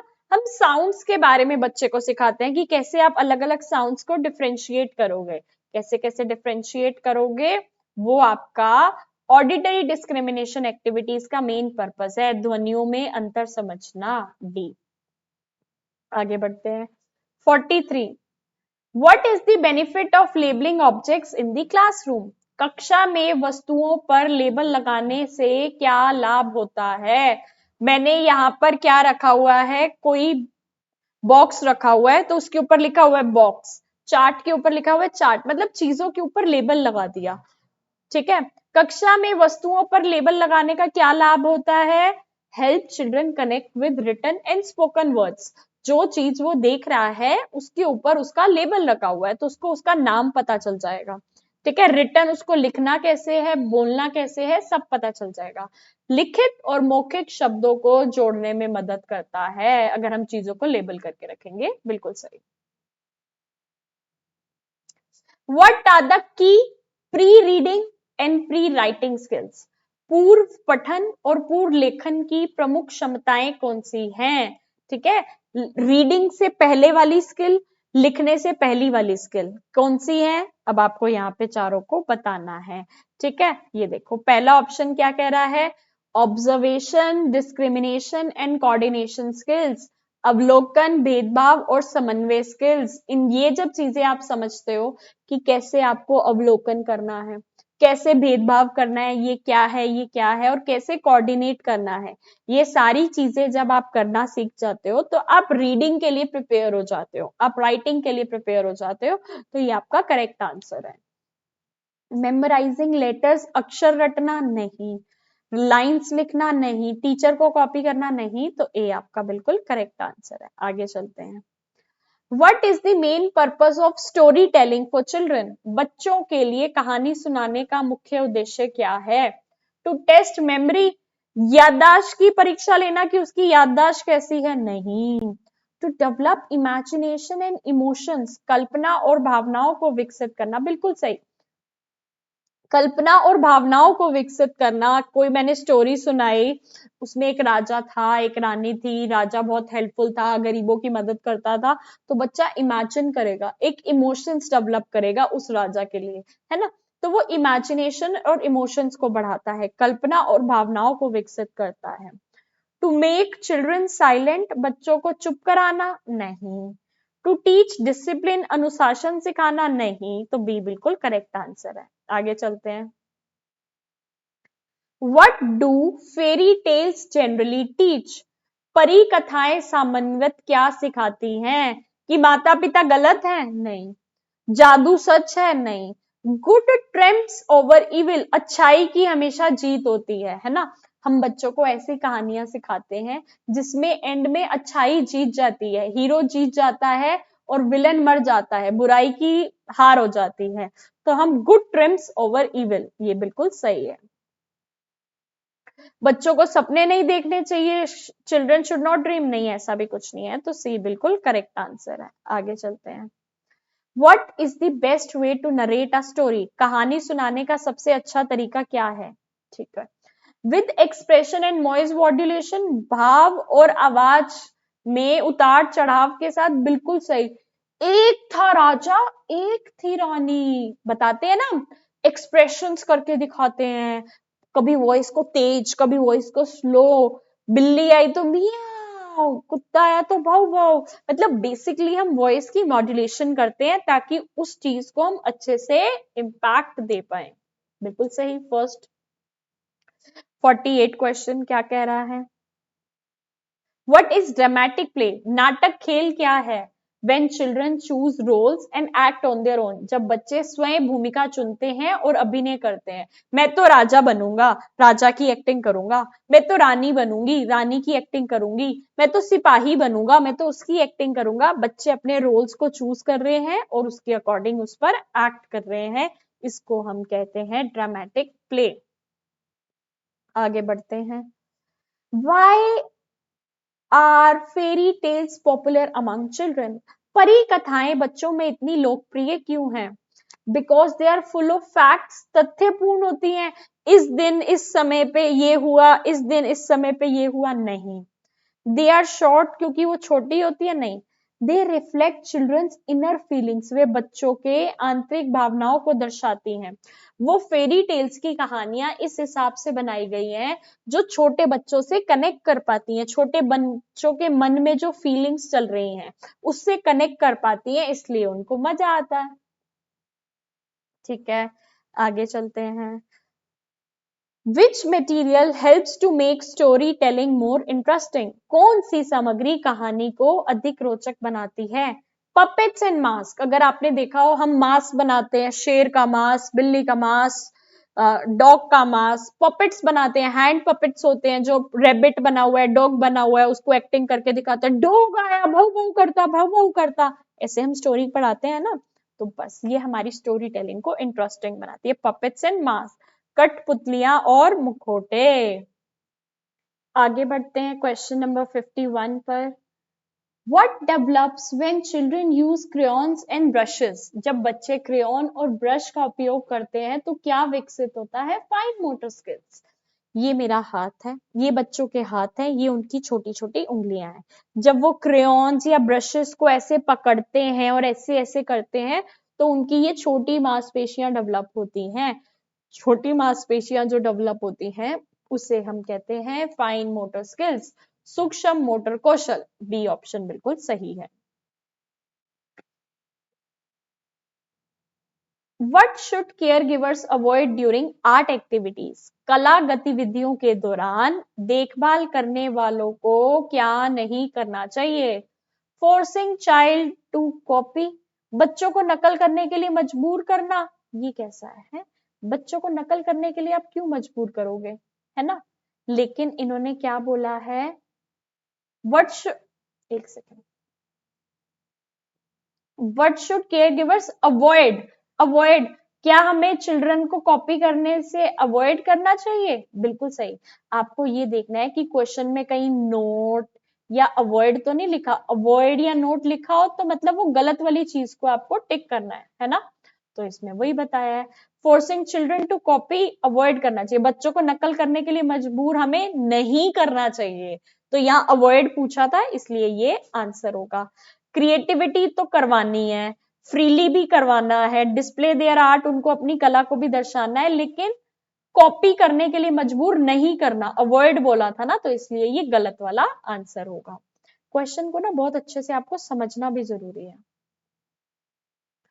What should teachers appreciate in children's art? बच्चों, शिक्षकों को बच्चों की कला में क्या सराहना करनी चाहिए? अडल्ट लाइक स्किल, बड़ों के जैसी कला नहीं। बहुत ही रियलिस्टिक ड्राइंग बनाई है, वास्तविक चित्र नहीं। नीटनेस, कितनी सफाई से बनाई है, नहीं। प्रोसेस एंड एक्सप्रेशन, क्या प्रक्रिया का इस्तेमाल किया है, कैसी अभिव्यक्ति करी है, क्या एक्सप्रेस करने की कोशिश कर रहे हैं, उसको आपको ध्यान देना चाहिए। Which material provides tactile stimulation? Tactile stimulation होता है जिसको टच करके हम फील कर पाते हैं। कौन सी सामग्री स्पर्श संवेदना प्रदान करती है? क्ले, मिट्टी। क्ले, मिट्टी से जब हम खेलते हैं तो हम उसके सरफेस को फील कर पाते हैं। पेपर, पेंट, क्रेयॉन नहीं, ये सब टेक्टाइल में नहीं आती। टेक्टाइल में हमारा आता है क्ले, मिट्टी। What is the main benefit, यहाँ पे आ गया, what is the main, what is the main benefit of tearing and pasting activity? फाड़ने और चिपकाने की गतिविधि का मुख्य लाभ क्या है? इम्प्रूव्स फाइन मोटर कोऑर्डिनेशन, सूक्ष्म मांसपेशियों का समन्वय सुधारता है। बिल्कुल सही। कैसे बिल्कुल सही? देखो, फाड़ा, एक पेपर है, ये देखो, ये पेपर है, इसको मैं फाड़ रही हूं तो मेरी उंगलियां यूज हो रही हैं। अब इसको कहीं पेस्ट कर रही हूँ, छोटी छोटी मांसपेशियां यूज हो रही है ना, और जहां मांसपेशियां यूज होती है उसको हम कहते हैं फाइन मोटर कोऑर्डिनेशन। फाड़ने और पेस्ट करने से रीडिंग इनहैंस, टीचर्स रीडिंग नहीं होता। इंप्रूव हैंड राइटिंग भी नहीं होती। फाड़ने से कौन सी हैंड राइटिंग बढ़ रही है भाई? शेप भी नहीं सीखी जाती। तो आपका फर्स्ट बिल्कुल करेक्ट आंसर है। What can be used as printing blocks for preschoolers? Pre school बच्चों के लिए कौन सी वस्तुएं छपाई ब्लॉक के रूप में उपयोग की जा सकती हैं? टॉयज, खिलौने नहीं। प्रिंट, पत्थर नहीं। वेजिटेबल्स एंड लीव्स, पत्तियां, सब्जियां, बिल्कुल सही। याद है हम स्कूल में एक एक्टिविटी करते थे, प्रिंटिंग वेजिटेबल्स। टमाटर काट लिया, टमाटर को रंग में डबोया, टमाटर का डिजाइन बना दिया। केला तो नहीं, पटेटो, उसका डिजाइन बना दिया। तो बेसिकली लीव्स और वेजिटेबल्स को हम प्रिंटिंग ब्लॉक्स यूज करते हैं बच्चों की एक्टिविटी के लिए। 57. Why should caregivers not interfere during child's art creation?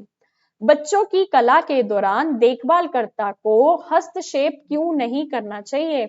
It interrupts creativity, ये रचनात्मकता को बाधित करता है। बिल्कुल सही। जब एक बच्चा अपना आप कुछ काम कर रहा है, कुछ ड्रॉ कर रहा है, अगर उसकी टीचर उसको बार बार टोकेगी, रोकेगी, तो उसकी जो एक्चुअल क्रिएटिविटी है वो बाहर नहीं आ पाएगी, उसकी रचनात्मकता को बाधित कर देगी। तो ये आपका करेक्ट आंसर हुआ। आप बच्चे को बार बार रोकते रहोगे तो क्या वो परफेक्शन की तरफ बढ़ेगा? नहीं, ऑर्डर भी नहीं मेंटेन करना, उनकी लर्निंग भी स्पीड अप नहीं होगी, परेशान नहीं होगा वो, तो उसकी क्रिएटिविटी इंटरप्ट हो जाएगी। ठीक है जी। अगर आप ये एमसीक्यूज तो मैं कुछ कुछ एमसीक्यू लाई हूँ, कुछ कुछ मतलब सब चैप्टर्स के कुछ कुछ क्वेश्चंस हैं, लेकिन आप हर चैप्टर के सारे मोस्ट इंपॉर्टेंट क्वेश्चंस चाहते हो तो एमसीक्यू पर सब्जेक्ट 100 रुपीज, तीनों सब्जेक्ट 300 में मिल जाएंगे। हिंदी, इंग्लिश, ओडिया तीनों मीडियम में होंगे। इंपॉर्टेंट क्वेश्चन आंसर इंग्लिश या हिंदी मीडियम में लेना चाहो 300 के मिल जाएंगे, दोनों चीजें लेना चाहो 550 में मिल जाएंगे। पहले इंपॉर्टेंट क्वेश्चन आंसर ले रखे, अब एमसीक्यू लेना चाहो 250 में मिल जाएंगे। बाकी ये डिटेल्स हैं, असाइनमेंट प्रोजेक्ट लेना उसके भी प्राइजेस मेंशन है, और वीडियो नहीं बना पा रहे प्रोजेक्ट के लिए तो उसका क्या जुगाड़ है वो भी हम बता देते हैं। बस करना क्या है, ये हमारा यूट्यूब चैनल है लेवल अप लर्निंग सिमरन के नाम से, इसको जरूर जरूर सब्सक्राइब कर लेना, क्योंकि हम डीसी की गाइडेंस कंप्लीट देते हैं, है ना, तो फिर इसको जरूर जरूर सब्सक्राइब कर लेना, और टेलीग्राम चैनल भी ज्वाइन कर लेना, क्योंकि इसके अंदर फ्री में मैंने सारी बुक्स भी डाली हुई है, सारे अपडेट्स देती रहती हूँ। आगे बढ़ते हैं क्वेश्चन की तरफ। 58 why are rhythm and music important for children? बच्चों के लिए लय और संगीत क्यों महत्वपूर्ण है? क्यों महत्वपूर्ण है? It give joy and self expression, वे आनंद और आत्म अभिव्यक्ति देते हैं। बिल्कुल सही, आनंद देते हैं, बच्चों को मजा आता है रिदम से, म्यूजिक से, और अपने आप को वो एक्सप्रेस कर पाते हैं। इम्प्रूव्स राइटिंग, रिदम से राइटिंग का कोई लेना देना है नहीं, लेखन सुधारते हैं। बच्चों को शांत बनाते हैं, गलत। गिनती सिखाते हैं, गलत। They give joy and self expression, क्या कह रहे हैं कि जो रिदम और म्यूजिक, लय और संगीत है, इससे बच्चों को जॉय मिलता है, आनंद मिलता है, और आत्म अभिव्यक्ति मिल पाती है, वो अपने आप को एक्सप्रेस कर पाते हैं।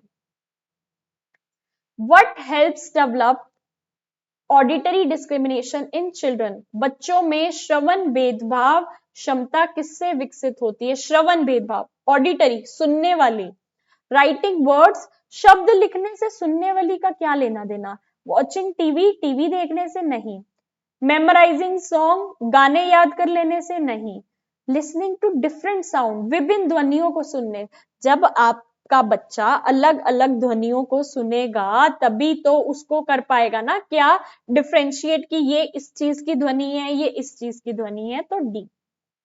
आगे बढ़ते हैं। What kind of songs appeal most to children? बच्चों को किस प्रकार के गीत सबसे अधिक पसंद आते हैं? Songs with simple rhyme and repetition, सरल लय और दोहराव वाले गीत, बिल्कुल सही, सरल सी लय है ना, twinkle twinkle little star, how I wonder what you are, सरल सी लय है, बार बार रिपीट हो रहा है, बच्चों को ऐसे ही पसंद आते हैं। ठीक है, तो ये हो जाएगा सरल लय हो और दोहराव वाले गीत हो। Songs with long difficult words, लंबे कठिन शब्दों वाले गीत नहीं। सॉन्ग्स विदेशी भाषा में हो, नहीं। बिना लय वाले गीत नहीं, तो ए बिल्कुल सही है। Twinkle twinkle little star, how I wonder what you are, मतलब सिंपल सी रिदम चल रही है, फिर रिपीट हो रहा है, ऐसे गाने बच्चों को पसंद आते हैं, और आपको ऐसे ही गानों के थ्रू बच्चों को एक्टिविटीज करवानी है। कठिन शब्द नहीं डालने, विदेशी भाषा नहीं डालनी, और बिना लय वाले गीत भी नहीं डालने, तो ए आपका बिल्कुल करेक्ट आंसर हो गया। आगे बढ़ते हैं नेक्स्ट क्वेश्चन की तरफ। नेक्स्ट क्वेश्चन क्या कह रहा है? What should be avoided during group singing? समूह गायन के दौरान क्या नहीं करना चाहिए? रेपिटेशन, पुनरावृत्ति, ये तो हम कर सकते हैं, है ना, हमें अवॉइड बोला है, जैसे ऊपर वाले क्वेश्चन में अवॉइड बोला था ना, अवॉइड बताना है। रेपिटेशन, पुनरावृत्ति कर सकते हैं। इंजॉयमेंट, आनंद ले सकते हैं। कंपैरिजन एंड प्रेशर, तुलना और दबाव, ये बच्चा अच्छा गा रहा है, ये बच्चा कम अच्छा गा रहा है, तू भी अच्छा गा उसके जैसा, मतलब यानी कि ऐसा कंपैरिजन और प्रेशर आपको नहीं करना, नहीं करना, तो आपसे अवॉइड पूछा गया है, ये हो जाएगा। एक्शंस, क्रियाएं, ये तो कर सकते हैं, एक्शन और क्रिया करनी है। आगे बढ़ते हैं नेक्स्ट क्वेश्चन की तरफ। क्वेश्चन नंबर 62 क्या कह रहा है? What does the body as an instrument mean? शरीर को वाग यंत्र के रूप में कहने का क्या अर्थ है?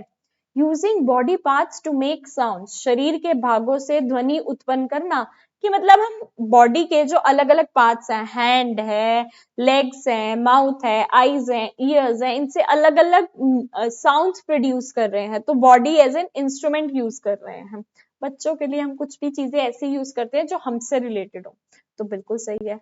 डांसिंग ओनली, केवल नृत्य करना नहीं, सिर्फ व्यायाम करना, जोर से गाना नहीं।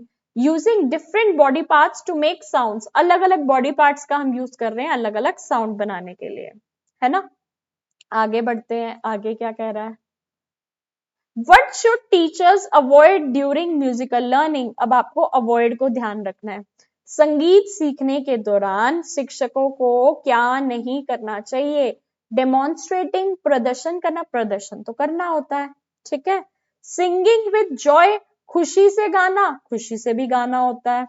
इनकरेजिंग चिल्ड्रन, बच्चों को प्रोत्साहित करना, बच्चों को प्रोत्साहित भी करना होता है। क्रिटिसाइजिंग मिस्टेक्स, गलतियों की आलोचना करना, गलतियों की आलोचना करना, ये गलत करा, वो गलत करा, ऐसा नहीं करना, अवॉइड करना है। अवॉइड पूछा था, गलत वाला ही बताना है, तो डी बिल्कुल करेक्ट है। आगे बढ़ते हैं। What does creativity mean? रचनात्मकता का क्या अर्थ है? Thinking in new and original ways, नए और मौलिक तरीकों से सोचना, बिल्कुल सही। आप एक नए तरीके से सोच रहे हो, एक ओरिजिनल वे में सोच रहे हो, उसको हम कहते हैं रचनात्मकता। Thinking in new and original ways, बिल्कुल सही। मेमोराइजिंग फैक्ट्स, तथ्यों को याद रखना, करना गलत। कॉपिंग, दूसरों के कार्यों को नकल करना, नहीं, ये क्रिएटिविटी नहीं है। तथ्यों को याद करना भी क्रिएटिविटी नहीं है। निश्चित नियमों का पालन करना, ये भी नहीं है, तो हमारा ए बिल्कुल करेक्ट आंसर हो गया। आगे बढ़ते हैं। What can destroy creativity in children? बच्चों की रचनात्मकता को क्या नष्ट कर सकता है? क्रिटिसिज्म एंड डोमिनेशन, आलोचना और दबाव, किसी बच्चे ने कुछ क्रिएटिव काम करा, हमने उसको डांट दिया, हमने उसको दबा दिया, ठीक है। जब हमने उसको डांट दिया, दबा दिया, उसकी गलती निकाल दी, तो अगली बार वो कुछ क्रिएटिव काम करेगा ही नहीं, तो ए बिल्कुल करेक्ट आंसर है। What is more important for young children in creative activities? छोटे बच्चों के लिए रचनात्मक गतिविधियों में क्या अधिक महत्वपूर्ण है? छोटे बच्चों के लिए रचनात्मक गतिविधियों में क्या अधिक महत्वपूर्ण है? प्रोसेस नॉट द प्रोडक्ट, प्रक्रिया ना कि परिणाम, बिल्कुल सही।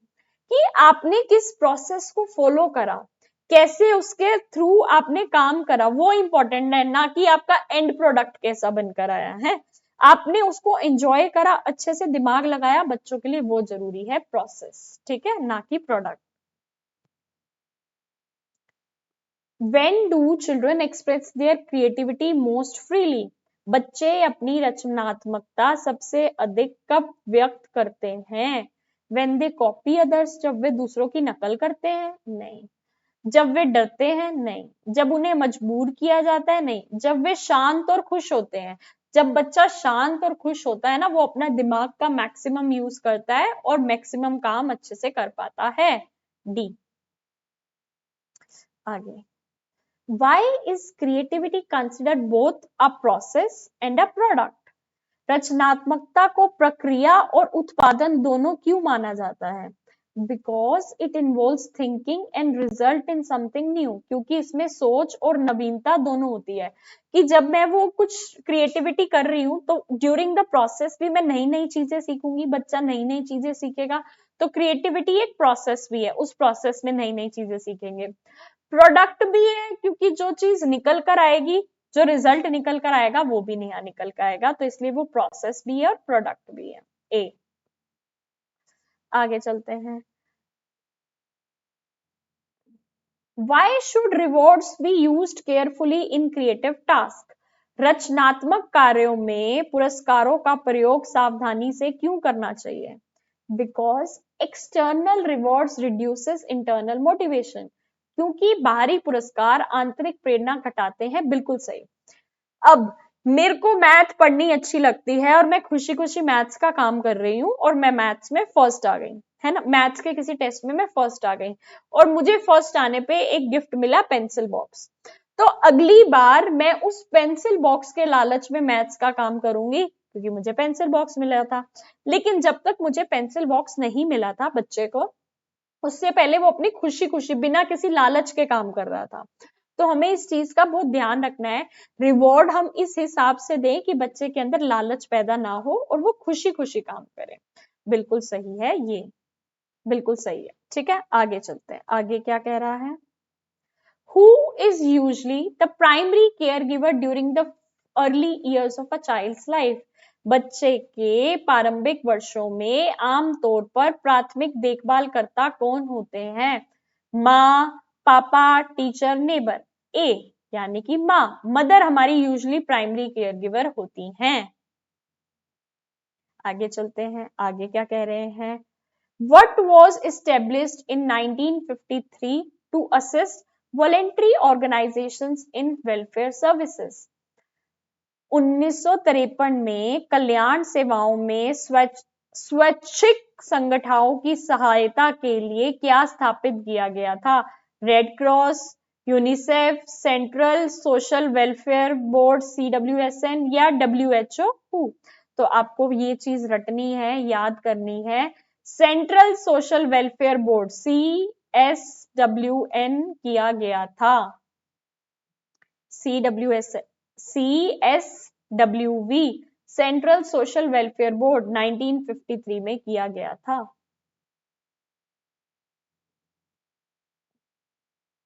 What does ICDS stand for? ICDS का पूर्ण रूप क्या है?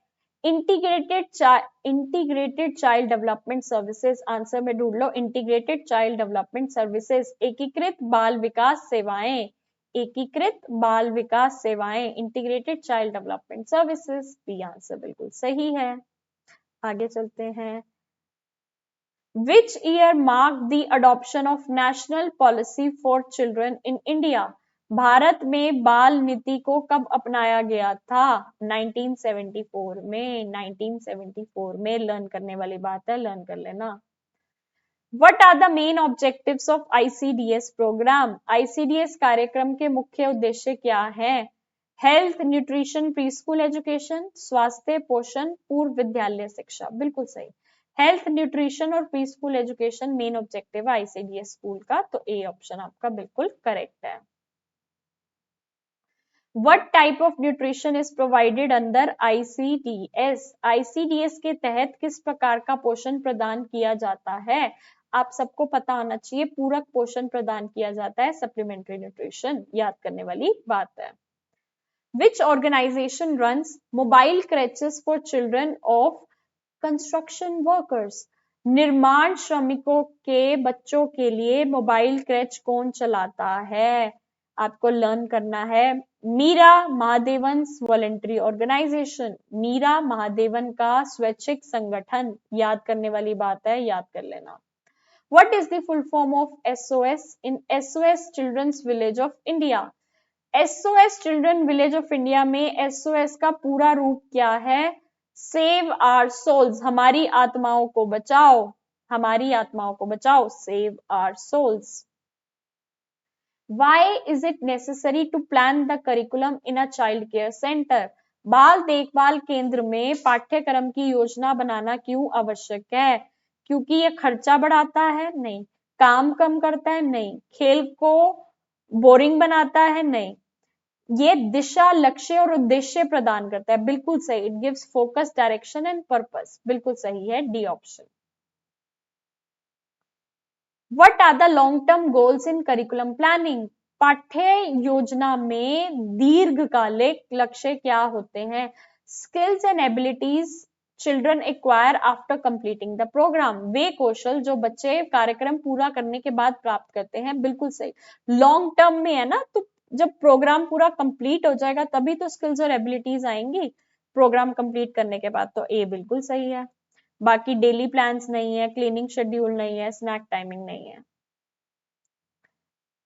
What are short term goals?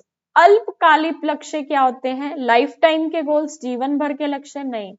Goals achievable in days और वीक्स, कुछ दिनों या हफ्तों में प्राप्त होने वाले लक्ष्य ही शॉर्ट टर्म गोल्स कहलाते हैं। बिल्कुल सही। गोल फॉर टीचर्स ओनली, केवल शिक्षकों के लिए लक्ष्य नहीं। बिना योजना के लक्ष्य नहीं। तो बी बिल्कुल करेक्ट है। बढ़ते हैं नेक्स्ट क्वेश्चन की तरफ। नेक्स्ट क्वेश्चन क्या कह रहा है? What are the 5 stages in planning a curriculum? पाठ्यक्रम योजना के 5 चरण कौन से हैं? लर्न करने वाली बात है, सीधा सीधा आंसर मैं आपको बता रही हूं, उसे लर्न कर लेना।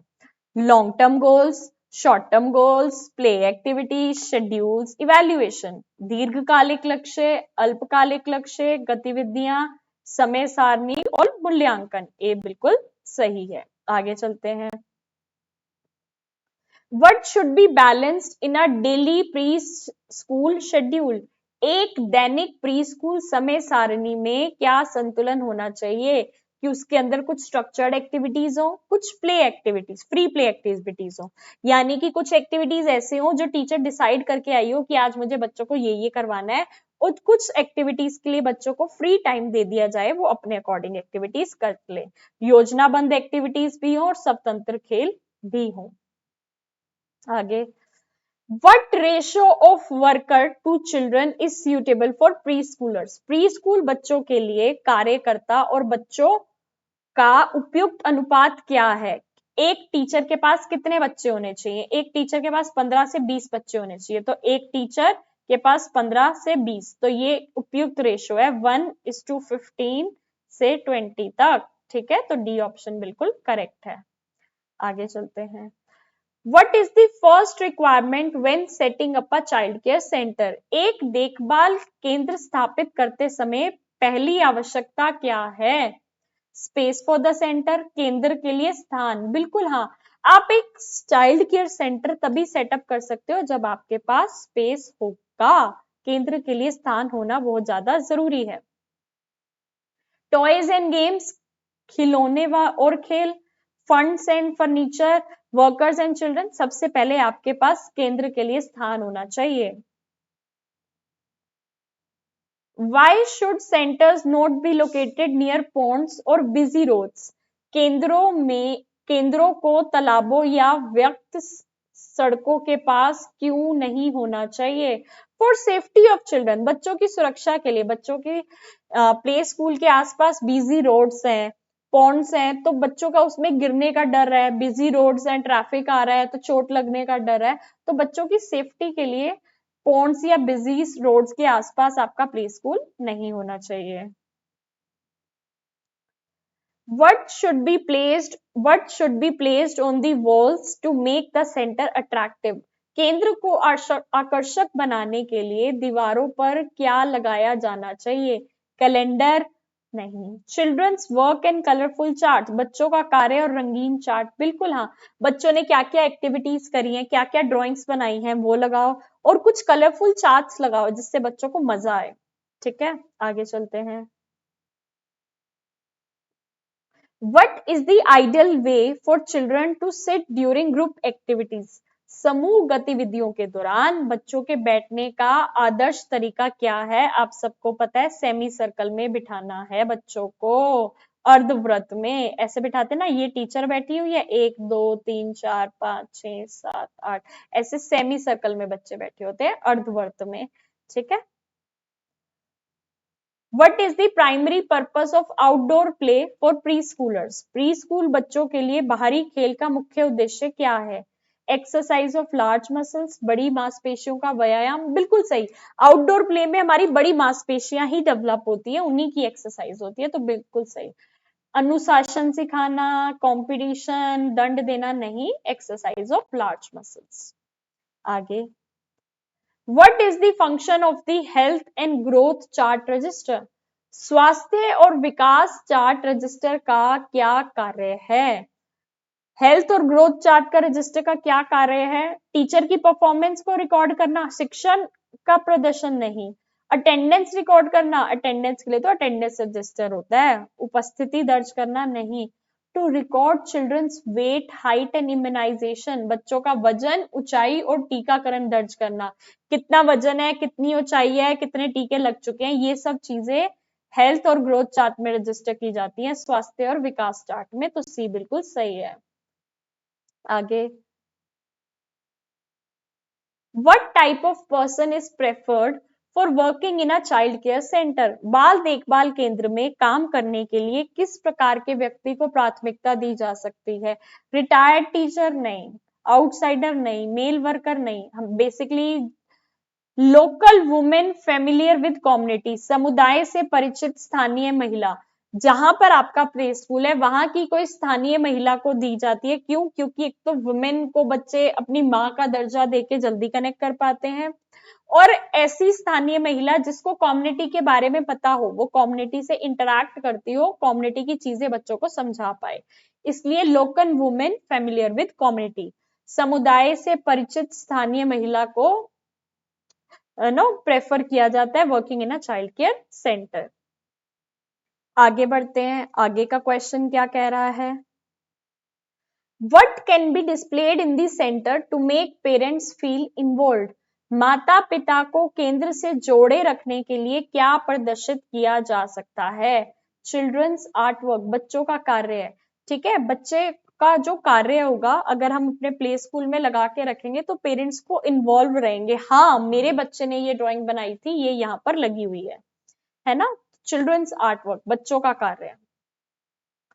Which of the following activities can involve parents? निम्नलिखित में से कौन सी गतिविधियां माता पिता को शामिल कर सकती हैं? सफाई का काम नहीं, सिर्फ कक्षा का शिक्षण नहीं, स्टाफ की बैठक नहीं, फेयर्स एंड फेस्टिवल, त्योहार और मेले, यस, जब कोई त्योहार बना रहे हो, कोई मेला बना रहे हो, तब बच्चों के पेरेंट्स को बुलाओ ताकि वो कनेक्टेड फील करें। What is the role of community in child care program? बाल देखभाल कार्यक्रमों में समुदाय की भूमिका क्या है? Sharing responsibility with care givers, देखभालकर्ता के साथ जिम्मेदारी साझा करना। हम एज अ पेरेंट्स एक रिस्पॉन्सिबिलिटी शेयर करें चाइल्ड केयर प्रोग्राम्स में कि जितना हमसे हो सका उतना हम करेंगे, बाकी चीजें आप करो, और एक क्लब करके हम बच्चे की बेनिफिट के लिए आगे बढ़ पाए। सिर्फ ऑब्जर्व करने से कुछ नहीं होगा, केवल निरीक्षण कर रहे हो नहीं, अपने सेंटर की जहां बच्चा पढ़ रहा है उसकी आलोचना कर रहे हो, इसमें तो ये नहीं है, इसमें तो वो नहीं है, उससे कोई अच्छा नहीं होगा, और सिर्फ पैसे दे रहे हो, धन दे रहे हो, उससे भी नहीं, आपको रिस्पॉन्सिबिलिटी शेयर करनी है केयर गिवर्स के साथ। ट्रस्ट मी, जब आप पेपर देने जाओगे ना, अगर आपने ये पार्ट 1 और पार्ट 2 देख लिया DC1 का, तो आपको लगेगा आपने सारे के सारे क्वेश्चंस ही पढ़ रखे हैं, क्योंकि क्वेश्चन इसी फॉर्मेट में आएंगे। मैंने इसमें इजी क्वेश्चन भी डाले हैं, मीडियम भी डाले हैं, टफ भी डाले हैं, थोड़ा सा पैटर्न चेंज हो सकता है, लिखने का तरीका चेंज हो सकता है, लेकिन कॉन्सेप्ट्स यही रहेंगे, तो इसलिए मैं जो जो पढ़ा रही हूँ आपको उसे बहुत अच्छे से पढ़ना है। What should the caregiver do if parents criticize her work? यदि माता पिता उसके कार्य की आलोचना करें तो देखभालकर्ता को क्या करना चाहिए? टेक इट कंस्ट्रक्टिवली, रचनात्मक रूप से स्वीकार करना, ठीक है। मैं एक पॉजिटिवली लूं, अगर मैं मतलब मेरे को आकर बच्चे के पेरेंट्स कह रहे हैं आप तो ये नहीं कराते, आप तो वो नहीं कराते, तो मेरे को लड़ने भिड़ने नहीं लग जाना एज अ टीचर, मुझे एज अ टीचर उसको कंस्ट्रक्टिवली लेना है, रचनात्मक रूप लेना है कि अच्छा मेरी क्या गलतियां हैं, क्या मैं इंप्रूव कर सकती हूँ। बहस नहीं करने लग जाना, उनको इग्नोर नहीं कर देना और उनसे मुलाकात बंद नहीं कर देनी, कंस्ट्रक्टिवली लेना है, ठीक है। आगे, what should caregivers do before expecting community participation? समुदाय की भागीदारी की अपेक्षा करने से पहले देखभालकर्ता को क्या करना चाहिए? क्रिएट अवेयरनेस अमंग पीपल, लोगों में जागरूकता पैदा करनी चाहिए, बिल्कुल सही। जब तक लोगों में जागरूकता नहीं होगी वो कैसे पार्टिसिपेट करेंगे? सबसे पहले तो हमें जागरूकता पैदा करनी है ना कि किस किस चीज की नीड है बच्चों को, किस किस चीज से आप मदद कर सकते हो, तो क्रिएट अवेयरनेस अमंग पीपल, लोगों में जागरूकता पैदा करो। वॉलेंटियर्स की वेट करो, मीटिंग को अवॉइड करो या बच्चों पे फोकस करो, नहीं, आपको सबसे पहले क्या करना है? आपको सबसे पहले अवेयरनेस क्रिएट करनी है। आगे चलते हैं। Who is mainly responsible for evaluating children's progress, बच्चों की प्रगति का मूल्यांकन करने की मुख्य जिम्मेदारी किसकी होती है? The educator working with the children, बच्चों के साथ काम करने वाले शिक्षक की मेन रिस्पॉन्सिबिलिटी होती है बच्चे की प्रोग्रेस को इवेल्युएट करना। ठीक है, आगे चलते हैं। What does evaluating play activities help the children to understand? खेल गतिविधियों का मूल्यांकन करने से शिक्षक को क्या समझने में मदद मिलती है? Whether children enjoyed or learned, बच्चों को ने आनंद लिया और सीखा या नहीं। जब हम प्ले एक्टिविटीज को इवेल्युएट करते हैं तो हमें पता चलता है क्या बच्चे को इंजॉयमेंट मिली या नहीं, क्या बच्चे ने सीखा या नहीं। ठीक है, तो ये पता चलता है। किसने सबसे ज्यादा खेला, कोई फर्क नहीं पड़ता। कौन सा खिलौना महंगा है, कोई फर्क नहीं पड़ता। कौन कमजोर है, कोई फर्क नहीं पड़ता, है ना। आप यहाँ पे कमजोर और ताकतवर नहीं देखने बैठे, आप ये देखने बैठे हो कि बच्चों ने इंजॉय किया या नहीं, क्या उन्होंने चीजें लर्न की या नहीं। ठीक है, आगे चलते हैं। What is meant by self appraisal of educators? शिक्षकों के स्वयं मूल्यांकन का क्या अर्थ है? Evaluating their own teaching and methods, अपनी शिक्षण विधि का मूल्यांकन, बिल्कुल सही। सेल्फ अप्रेजल ऑफ एजुकेटर्स, मैं अपना सेल्फ अप्रेजल कैसे करूंगी, स्वयं मूल्यांकन कैसे करूंगी कि मैं जिन तरीकों से पढ़ा रही हूँ, जिन मेथड से पढ़ा रही हूँ, जिन शिक्षण विधियों के थ्रू पढ़ा रही हूँ, क्या वो इफेक्टिव है, क्या उनको पढ़ाने से बच्चों को समझ मिलती है या नहीं। तो ये होगा बच्चों को इवैल्यूएट करना, ये एजुकेटर के सेल्फ अप्रेजल में नहीं आता। बच्चों का मूल्यांकन, अन्य शिक्षकों का मूल्यांकन नहीं आता, क्योंकि ये सेल्फ अप्रेजल है, अपने आप के ऊपर। मूल्यांकन को अनदेखा करना नहीं, तो ए बिल्कुल सही है।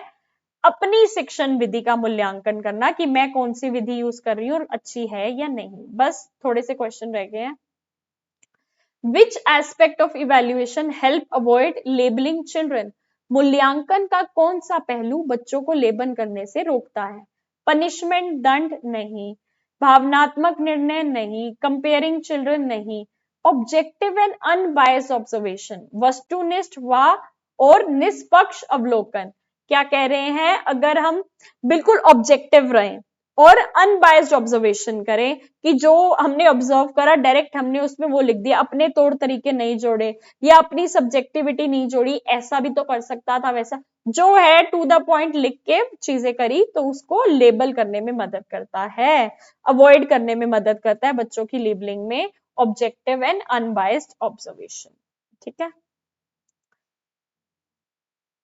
What is the role of feedback between program planning and evaluation?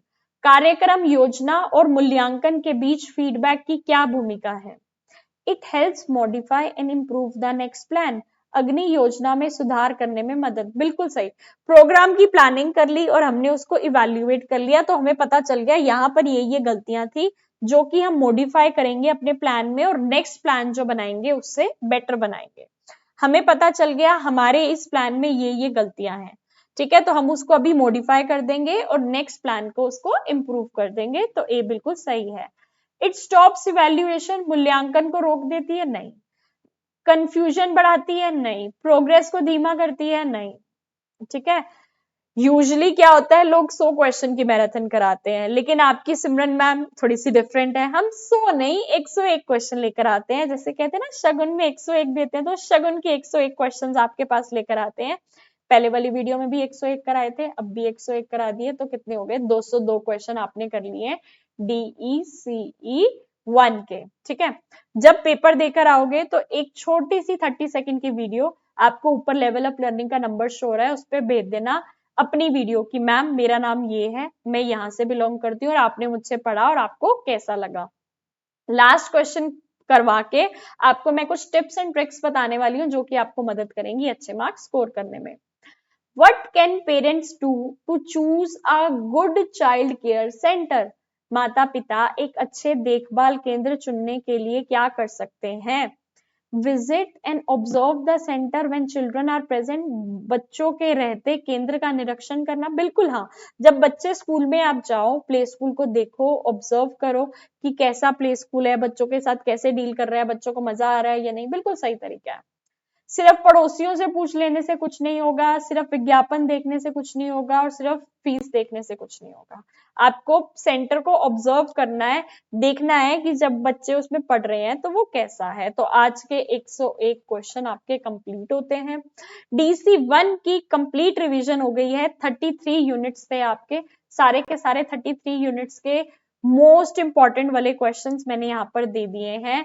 आपको अगर प्रॉपर हर चैप्टर के बहुत सारे क्वेश्चंस चाहिए तो ये आपको DEC के MCQ पर सब्जेक्ट 100 रुपीज, तीनों सब्जेक्ट 300 के मिल जाएंगे। ये हमारा व्हाट्सएप का नंबर है। और कुछ मटेरियल लेना हो तो ये डिटेल्स हैं। अब जब आप पेपर देने जाओगे तो आपको बहुत ही ज्यादा केयरफुल रहना है, क्या कि क्वेश्चन में कहीं नोट तो नहीं लिखा, नहीं तो नहीं लिखा, क्योंकि जहां नहीं, अवॉइड, बचाना लिखा होता है तो उसका आंसर उल्टा हो जाता है। बेस्ट तरीका क्या है, मैंने ये जो रिविजनरी वीडियो डाली है 2 बार देखना, पूरी पूरी पार्ट 1 को भी 2 बार देखना, पार्ट 2 को भी 2 बार देखना। इसके अंदर जो मैंने बातें बताई हैं ये बातें आपके दिमाग में फिट कर जानी चाहिए। जब ये बातें आपके दिमाग में फिट कर जाएंगी तो आप इजिली कोई भी क्वेश्चन को टैकल कर लोगे। All the very very best, God bless you all. I wish आप सब लोग 80+ 90+ मार्क्स लेकर आओ। पेपर देकर आओगे तो उसके बाद एक छोटी सी 30 सेकंड की वीडियो बना के हमारे लेवल अप लर्निंग के कांटेक्ट नंबर पे व्हाट्सएप पे जरूर भेज देना कि आपको मुझसे पढ़कर कैसा लगा। मुझे बहुत अच्छा लगेगा। आप तो मुझे देखते रहते हो लेकिन मैंने कभी आपको नहीं देखा। ऑल्सो जब आप वीडियो में ये बता देते हो कि आपका नाम ये है और आप इस जगह से हो, तो कल को जब मेरे पास कोई वैकेंसी का अपडेट आता है तो मैं उससे रिलेटेड आपको गाइड कर पाती हूँ, क्योंकि मुझे पता रहता है मेरा ये बच्चा यहाँ से है। पेपर देने के 3 से 4 महीने बाद रिजल्ट आता है, तो जल्दबाजी रिजल्ट की मत करना। एंड DC1 की दोनों रिवीजन हो गई है, इसके बाद DC2 और 3 की भी रिवीजन मैं डाल दूंगी। ये हमारा व्हाट्सएप चैनल है लेवल अप लर्निंग सिमरन के नाम से, इसको जरूर जरूर सब्सक्राइब कर लेना। प्लेलिस्ट पे जाओगे तो आपको यहाँ पे DC1, DC2, DC3 की प्लेलिस्ट दिख रही है MCQs की, इसके अंदर मैं वीडियोस डालती रहती हूँ, ये देख लेना। प्रोजेक्ट लेना है तो प्रोजेक्ट की भी वीडियो डली हुई है, बेस्ट प्रोजेक्ट मिलेगा जो कि आपको मदद करेगा बहुत अच्छे मार्क्स स्कोर करने में। वीडियो बना ली है, अच्छी बात है। प्रोजेक्ट ही नहीं बना पा रहे हो तो उसका भी जुगाड़ आपको हमसे मिल जाएगा। बाकी all the very very best. मैं जल्दी ही सारी अपडेट्स की वीडियोस डालती रहूंगी। करना क्या है, बस चैनल को सब्सक्राइब करके रखना। हर वीडियो के नीचे टेलीग्राम और व्हाट्सएप चैनल का लिंक गिवन है, ज्वाइन कर लेना। ऑल्सो कुछ भी लेना हो हमारे व्हाट्सएप नंबर पे मैसेज कर देना, आपके पास डिटेल्स आ जाएंगी।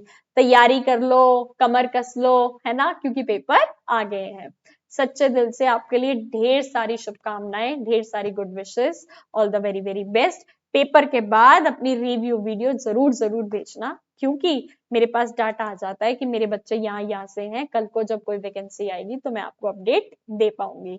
Waiting for your videos and your reviews की पेपर कैसा आया। मुझे तो अपने नोट्स पे भरोसा है कि मैंने अच्छे बनाए हैं, बट स्टिल आप लोगों के रिव्यूज का मुझे इंतजार रहेगा। प्यारी प्यारी सी 30 सेकेंड्स की वीडियो बनाकर व्हाट्सएप पे भेज देना।